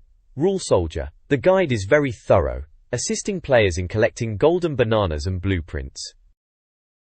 This guide for Donkey Kong 64's Angry Aztec level details Diddy Kong's objectives. Players use Diddy's electric guitar to open doors in Candy's music shop, and his Chimpy Charge to raise a tower for Tiny Kong. Other tasks include rotating a totem pole to collect golden bananas, flying through rings with a jetpack barrel for another banana, and battling a fire-breathing dragon boss.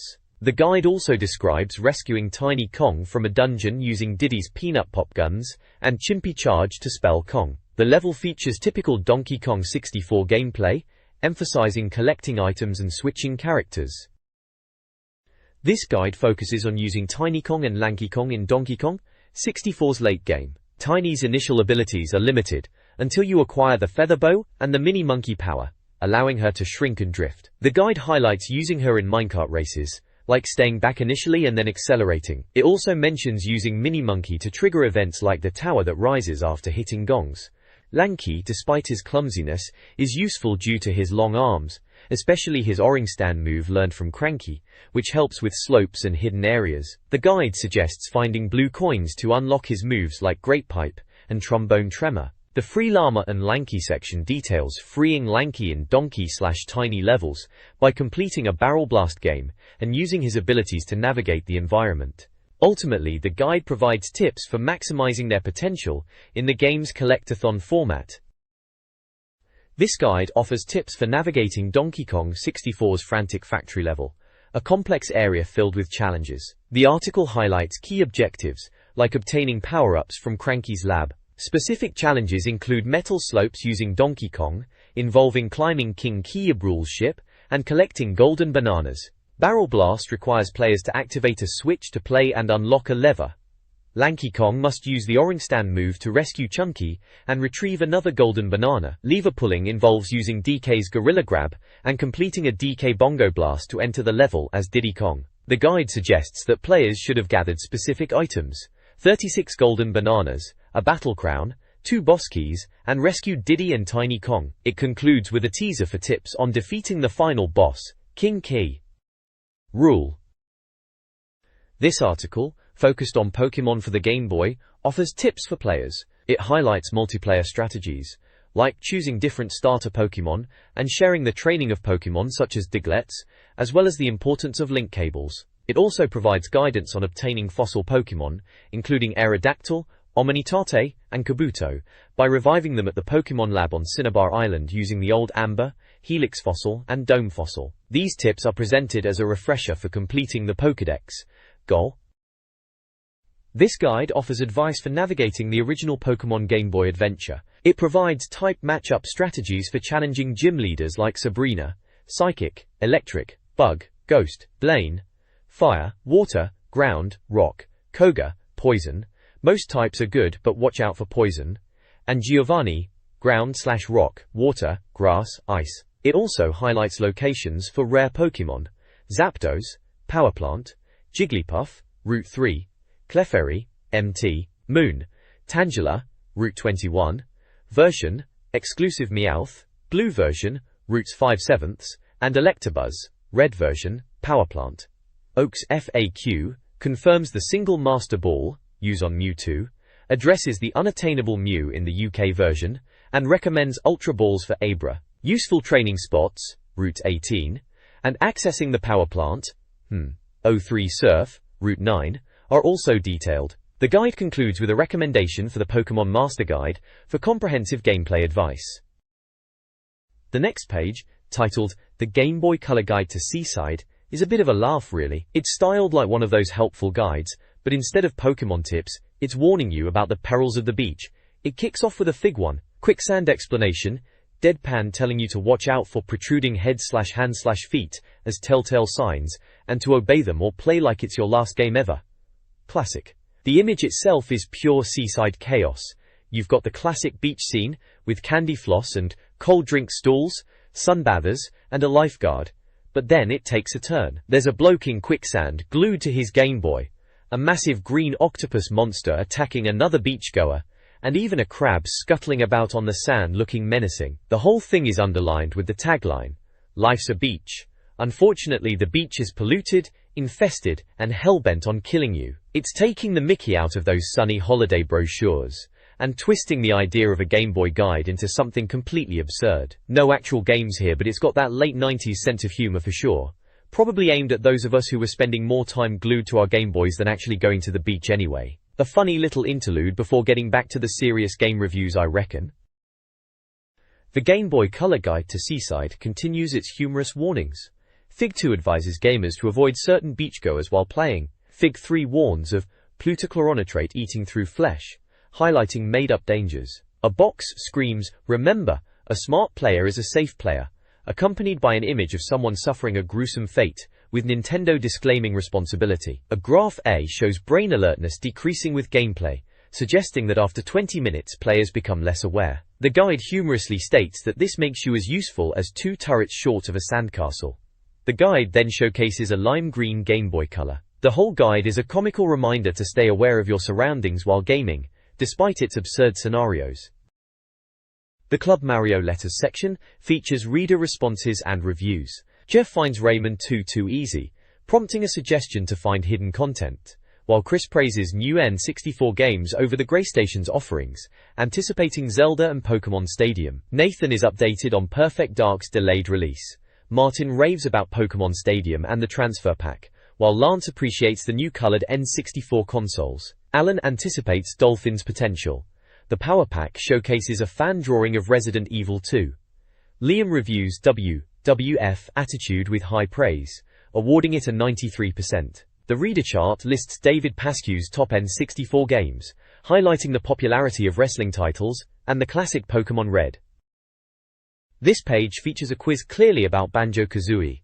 Readers share their gaming experiences in Mario's Winner. Steven's Nintendo Club enjoys Vigilante 8 and WWF Attitude. Others seek Pokémon Red/Blue and lament the scarcity of Yellow, and recommend GoldenEye, Super Smash Bros., and Jet Force Gemini. Robert finds Turok boring and craves more South Park. Frankie loves GoldenEye multiplayer. Then GoldenEye. Ask Miyamoto reveals Zelda masks will return, potentially featuring familiar faces. Dolphin controller details remain secret.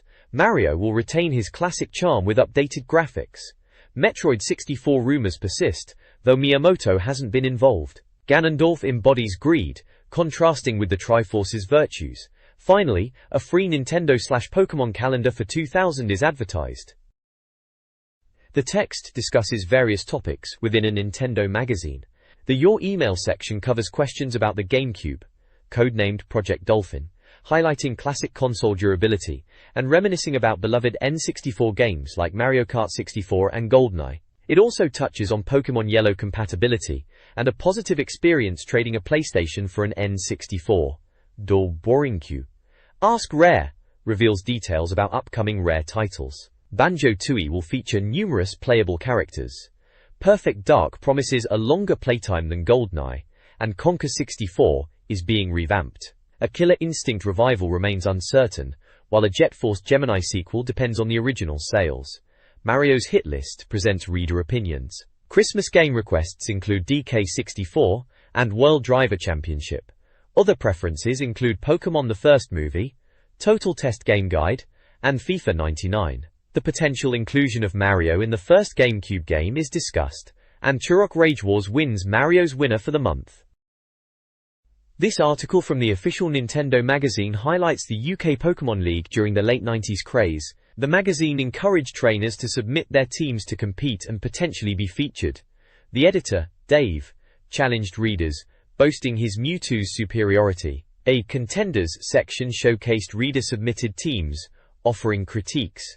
Blake's over-leveled Blastoise raised suspicions, while Tyrone's water-heavy team needed adjustments. Alex's Muk and Mankey were deemed weak, and Amy needed to train harder, just like her brother James. The article captures the excitement of Pokémon fandom, showcasing team compositions, and the competitive spirit of the time.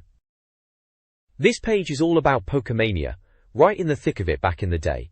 We've got a section called Poké-Art, showing off fan drawings of Geodude. Mark Jones from Bedfordshire reckons Geodude is the strongest Pokémon. Bless him, we all thought we knew best back then, didn't we? There's also a Geochick drawing, which is a Geodude dressed up a bit, and another one where Geodude is battling a Bulbasaur. Dave's Geodude versus Bulbasaur in the Pokémon League. Robert Saunders from South Wales sent that one in. Seems Dave is a popular name amongst trainers, probably the editor himself pushing his favourites. Another artist, Adam Higgins from London, sent in a Geodude evolution picture. Below that, there's a how to draw a Poliwag guide, simple steps for the young'uns to follow, bless their cotton socks. Then there's Pokemaniac of the Month, featuring David Roberts from Bangor, a 13-year-old who dressed up as Ash Ketchum. They're calling him the Poké Winner, and saying he and his brother are the biggest Pokemaniacs. Right on cue, next to it, is the Pokémart section, showcasing the Pokemon Pikachu virtual pet. Remember those? Little yellow Tamagotchi things? Cost £19.99. Apparently you walk around with it, and Pikachu gets fitter. They're saying it's the best way to meet mates, and you can gamble what's with the yellow fella. Charming. Good times, good times. This edition of the Pokemon magazine features fan tips and a look at a Poke Warrior competition. Readers share strategies like teaching TMS to Pokemon, Safari Zone baiting, and early Abra catching. Concerns about cheating are also addressed. One reader suggests using Dig against Agatha's ghosts. There's also a fun contest involving creating a hybrid Pokemon. Warranting orals. A quiz challenges readers to identify a Pokemon based on clues, easily leading to Blastoise. Lastly, the magazine promotes a Pokemon Master Guide, priced at £3.50. The usual magazine team is listed, including editor David McComb. This page is a competition page, they're calling it Blagfest, and it's all about winning some decent N64 gear. They're giving away these cool blood red see-through N64 consoles, with Resident Evil 2. The question for that one is about the zombie blasting heroes. Obviously Leon and Claire. Who else would it be? Then there's a football game, Ronaldo v Football, asking which side Ronaldo plays for. It's Inter Milan back then, I reckon. For the racing fans, they've got Lego racers with steering wheels to give away, and they want to know the fastest driver. Rocket Racer, a classic. And for some reason, Xena, Warrior Princess and Roadsters are bundled together, with a question about Xena's sidekick Gabrielle, of course. Right at the bottom they're giving away Donkey Kong 64 and Jet Force Gemini, asking which wasn't a rare game, which is Mission Impossible. That was Konami, not Rare. Bit of a trick question that. To enter you have to send a postcard or letter, very old school, with your details, and the answers to these brain teasers. Worth a punt, if you were after some free games back in the day.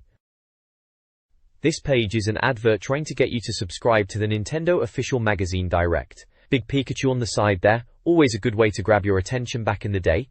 They're shouting about saving money, which is fair enough. It says you can get the mag delivered to your door, and save a few quid, which is always tempting. You can see little glimpses of magazine covers, Resident Evil 2 is there, proper classic zombie action, and Pokemon, of course. Everyone was mad for that back then. Donkey Kong 64 as well, they were really pushing that one. Rare at their best. Looks like there's a Zelda cover too, probably Ocarina of Time. What else would it be? Runeterra. They're banging on about getting first for N64 news, the best reviews and tests, more tips than anywhere else, and being the UK's biggest selling N64 mag. Standard magazine blurb really. Then there's a form to fill in to subscribe, asking for your details and payment info. Looks like they take most credit cards, and there's a phone number if you fancy calling them up. Offer closes in January 2000, so this was a good while ago then. Right at the bottom it's got the codes to quote if you're subscribing, F1Y for 12 months, and F1B for 6 months. Source code, C101, just in case they need to know where you saw the advert, probably. This retailer's N64 catalog highlights a wide selection of consoles, games, and accessories. They emphasize a first-class service guarantee, with UK consoles, warranties, and free delivery. Consoles include the standard grey N64, along with a variety of transparent color options. Accessories include steering wheels, ranging in price and features, rumble packs, including a memory card combo, and the Shockwave Force feedback device. Games featured include Donkey Kong 64, Super Smash Bros., South Park, Rainbow Six, and more. The Great Buys section offers discounts and freebies.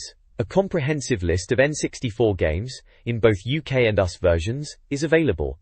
Miscellaneous items like sticker kits and a Game Boy booster are also sold. Prices are subject to change.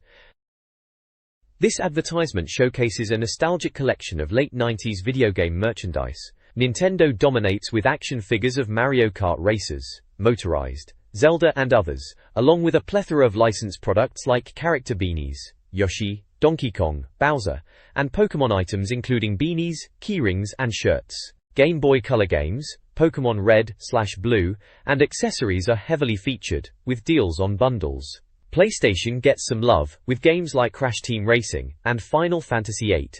The Dreamcast is hyped as in short supply and available for purchase. Additional items include character keyrings, Yin 64 controller keyrings, and various watches. The ad evokes simpler times of ordering through mail-in forms.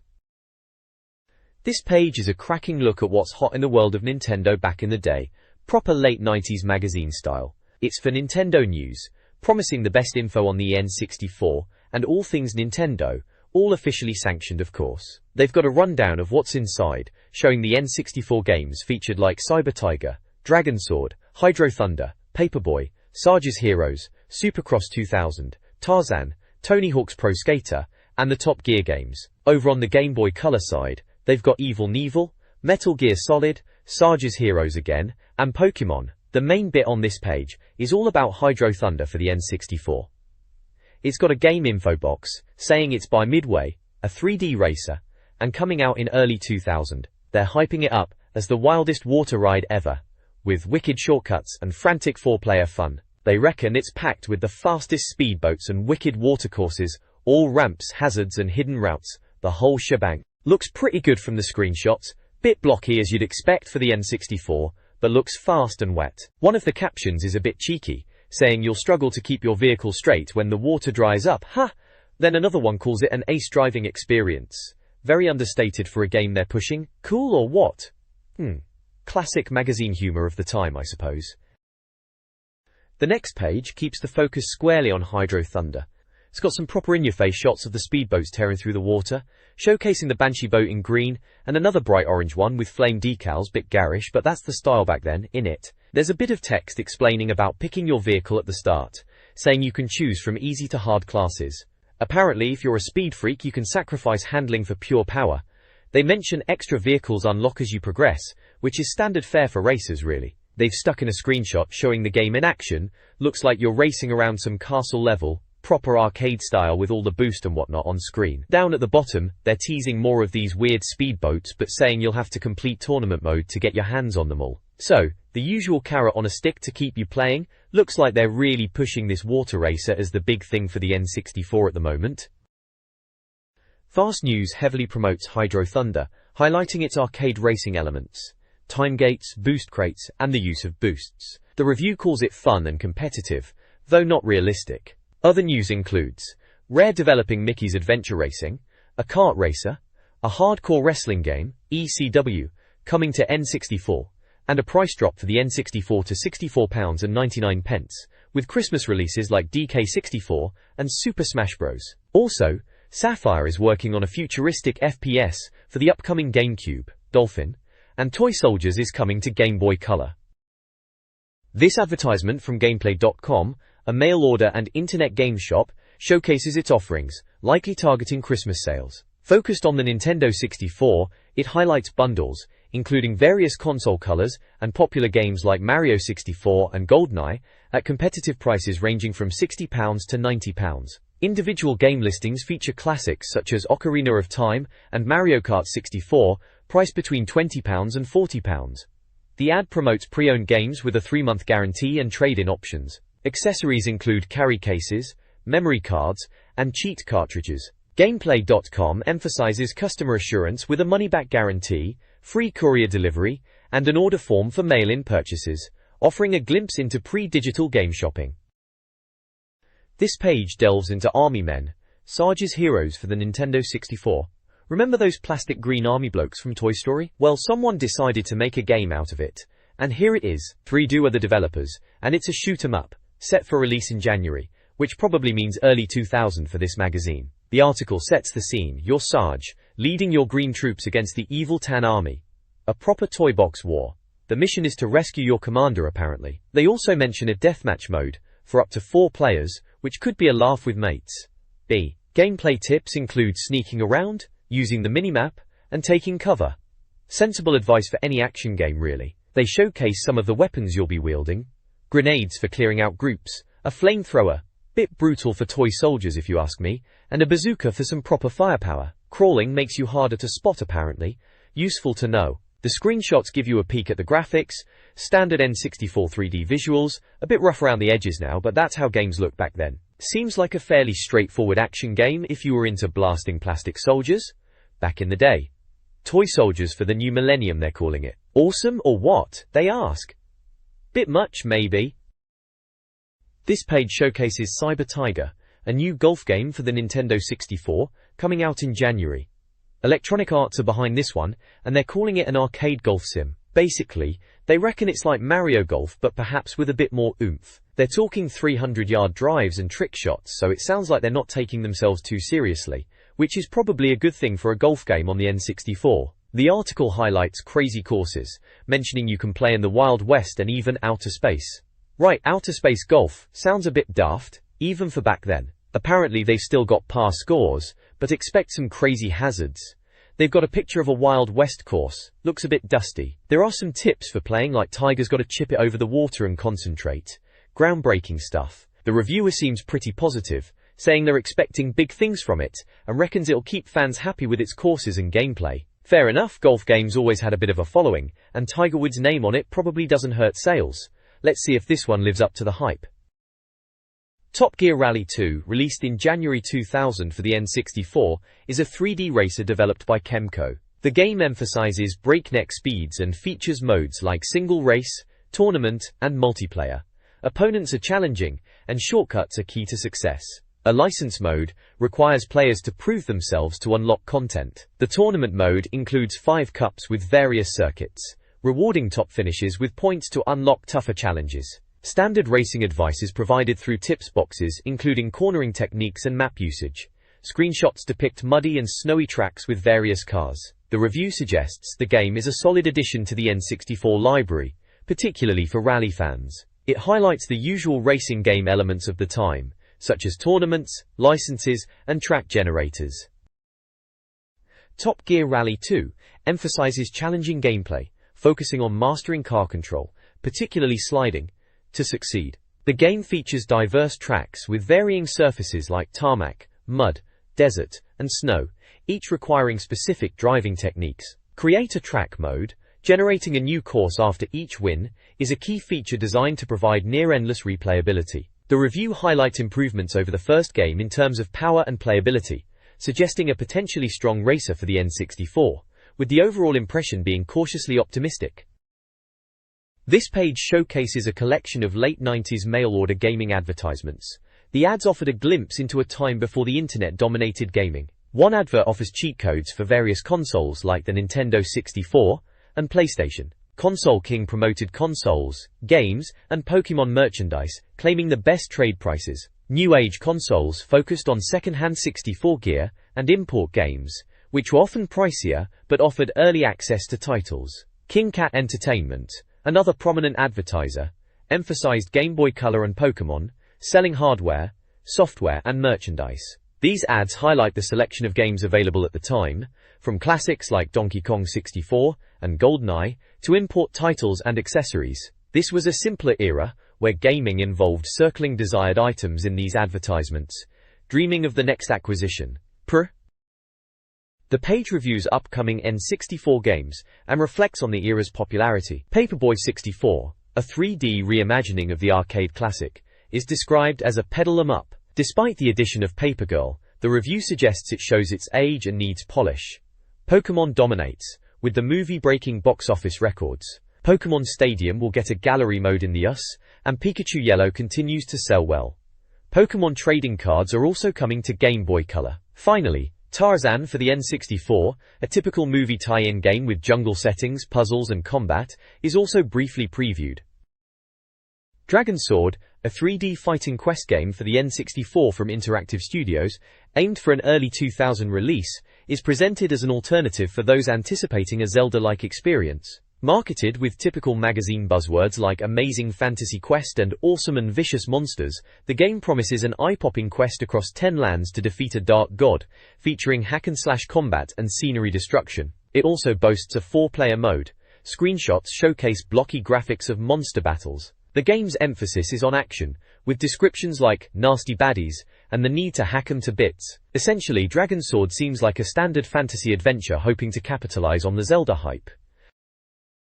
Dragon Sword for the N64 is a fantasy action game focused on slice-and-dice combat. Players choose from 4 characters, including a barbarian and a female warrior, and wield the Dragon Sword, which allows both slashing and spellcasting. The game boasts 25 enemy types, including monsters and man-eating plants, promising classic hack-and-slash gameplay with hordes of enemies. Dragon Sword features 5 terrifying bosses, with examples like Toshiro, an evil samurai, and Sulfur, a lava-dwelling axe wielder. The developers hope to deliver a sword and sorcery quest and classic fighting adventure that will be a satisfying experience for fantasy and action fans. The game aims to be a fantasy treat, though its ultimate quality remains to be seen.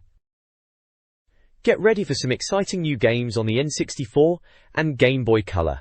The N64 is getting Tony Hawk's Pro Skater, a skateboarding sim with fat tricks and mad arenas, releasing in winter 2000. Also coming is Top Gear Hyperbike, promising motorcycle racing with tournaments and stunts, plus Supercross 2000. Finally, James Bond returns in a game based on The World Is Not Enough. On the Game Boy Color, look out for Graystation classics, including Tomb Raider and Metal Gear Ghost Babel. Austin Powers is also coming to the handheld, promising a packed adventure game. Rounding it all out is Evil Knievel, a stuntman game with tracks in Las Vegas, Hollywood, and London. The next page is a slightly disturbing advert for a magazine called Digital Photo FX. Looks like they're aiming at folks who are into making their own computer graphics. The image is a bit gruesome, some bloke with pins in his face, hinting that you can create your own monsters or whatever with their magazine. It says, sick of fighting the same old enemies? Create one of your own, and create amazing graphics. On sale now at all good news agents. So it's basically saying, if you're bored with the usual video game baddies, you can use their magazine to make your own weird creations. Bit strange for a gaming magazine, but hey, it's the 90s, everything's a bit mad, isn't it? The next issue of Nintendo magazine is heavily promoted with bold claims of being the biggest, best, first, most games official magazine. It promises exclusive coverage of all N64 games, new game previews, easy readability, tips and cheats, trustworthy writers and complete coverage. The main feature is Castlevania 2, promising bloodthirsty levels, creepy characters and more. Previews of Perfect Dark, the football game ISS Millennium, Sarge's Heroes, and Nuclear Strike are also mentioned. The issue will also include game guides and cheat codes. The release date is January 14th. This page we've got a look at South Park Rally. Seems like they're giving it a good go, saying they'll show us all the South Park gang, crazy power-ups, cool courses, and manic multiplayer modes. It's got Cartman plastered all over it, big cheesy grin as usual, classic. Below that, there's a tip section, bits for Donkey Kong 64, Jet Force Gemini, and general cheat tips. Standard stuff for magazines back then. Oh, and a little shout out to the Game Boy Color on the right. Reckon they're trying to push that as well. Best new games for your portable pal, they're calling it. Bottom of the page, special offers Club Mario, probably some kind of mail order thing, you know the drill. Doesn't look like much mention of the next issue on this page itself, but we know from before they're hyping up Castlevania 2 and Perfect Dark in the next one. This Mastermind quiz page, a nostalgic magazine staple, features 4 rounds of Nintendo trivia. The first round, General Knowledge, tests your obscure Nintendo knowledge with 10 questions. Talking Nintendo challenges you to match quotes to characters, a somewhat random selection. Who the hell? Requires identifying games based on character images, while Name the Game presents screenshots and clues to guess titles. The quiz culminates in The Big Question, a competition offering 3 copies of World Driver Championship on 64, with the answer to, what year was Nintendo originally formed? Overall, it's a fun quiz designed to test your Nintendo expertise and pass the time. This page is a blast from the past. It's a full-on advert for Special Reserve, flogging their club membership. Apparently, 500,000 people have signed up. Can't believe that many people fell for it, but fair play to them. For £6.99 a year, you get their magazine, special offers, and a free gift when you join. Looking at the free gifts, there's a proper mix of tat, isn't there? You could grab an extra N64 controller, a rumble pack, or even a pair of memory cards, which were always handy. They're even throwing in inflatable armchairs, classy. Then there's the big price list section. Nobody gives value like Special Reserve. Bit cheeky, that. They've got N64 games like Body Harvest, Donkey Kong 64, and Jet Force Gemini all listed. Super Smash Bros. And Turok 2 are there too. Proper classics. Looking through the list, there's a load of N64 games, from the must-haves like GoldenEye 007 and Zelda, to some of the more, shall we say, less memorable titles. They've got all the peripherals too, memory cards, controllers, and even rumble vests. Remember those? Shaking around whilst playing Turok. Good times, maybe? They're also pushing Game Boy Color games, and even Dreamcast stuff. Trying to cover all bases. And of course they've got their physical shops dotted around and this newfangled website thing, winnercard.co.uk, for competitions. It's a proper old-school gaming retailer advert, makes you feel like you're back in the late 90s. This page is an advert for Armorines, Project SW.ARM. On the N64, and Game Boy Color. Looks like another one of those bug blaster type games, with some beefed up soldier facing off against a swarm of alien insects. "Your planet needs you," it shouts at the top. Bit dramatic in it. It's from Acclaim, so you know what you're getting. Probably a decent enough shooter for a rainy afternoon. Says Recruiting 17.12. 99 at the bottom, so that's the release date then. Nothing too groundbreaking from the looks of it, but might be a bit of mindless fun if you're into blasting alien bugs.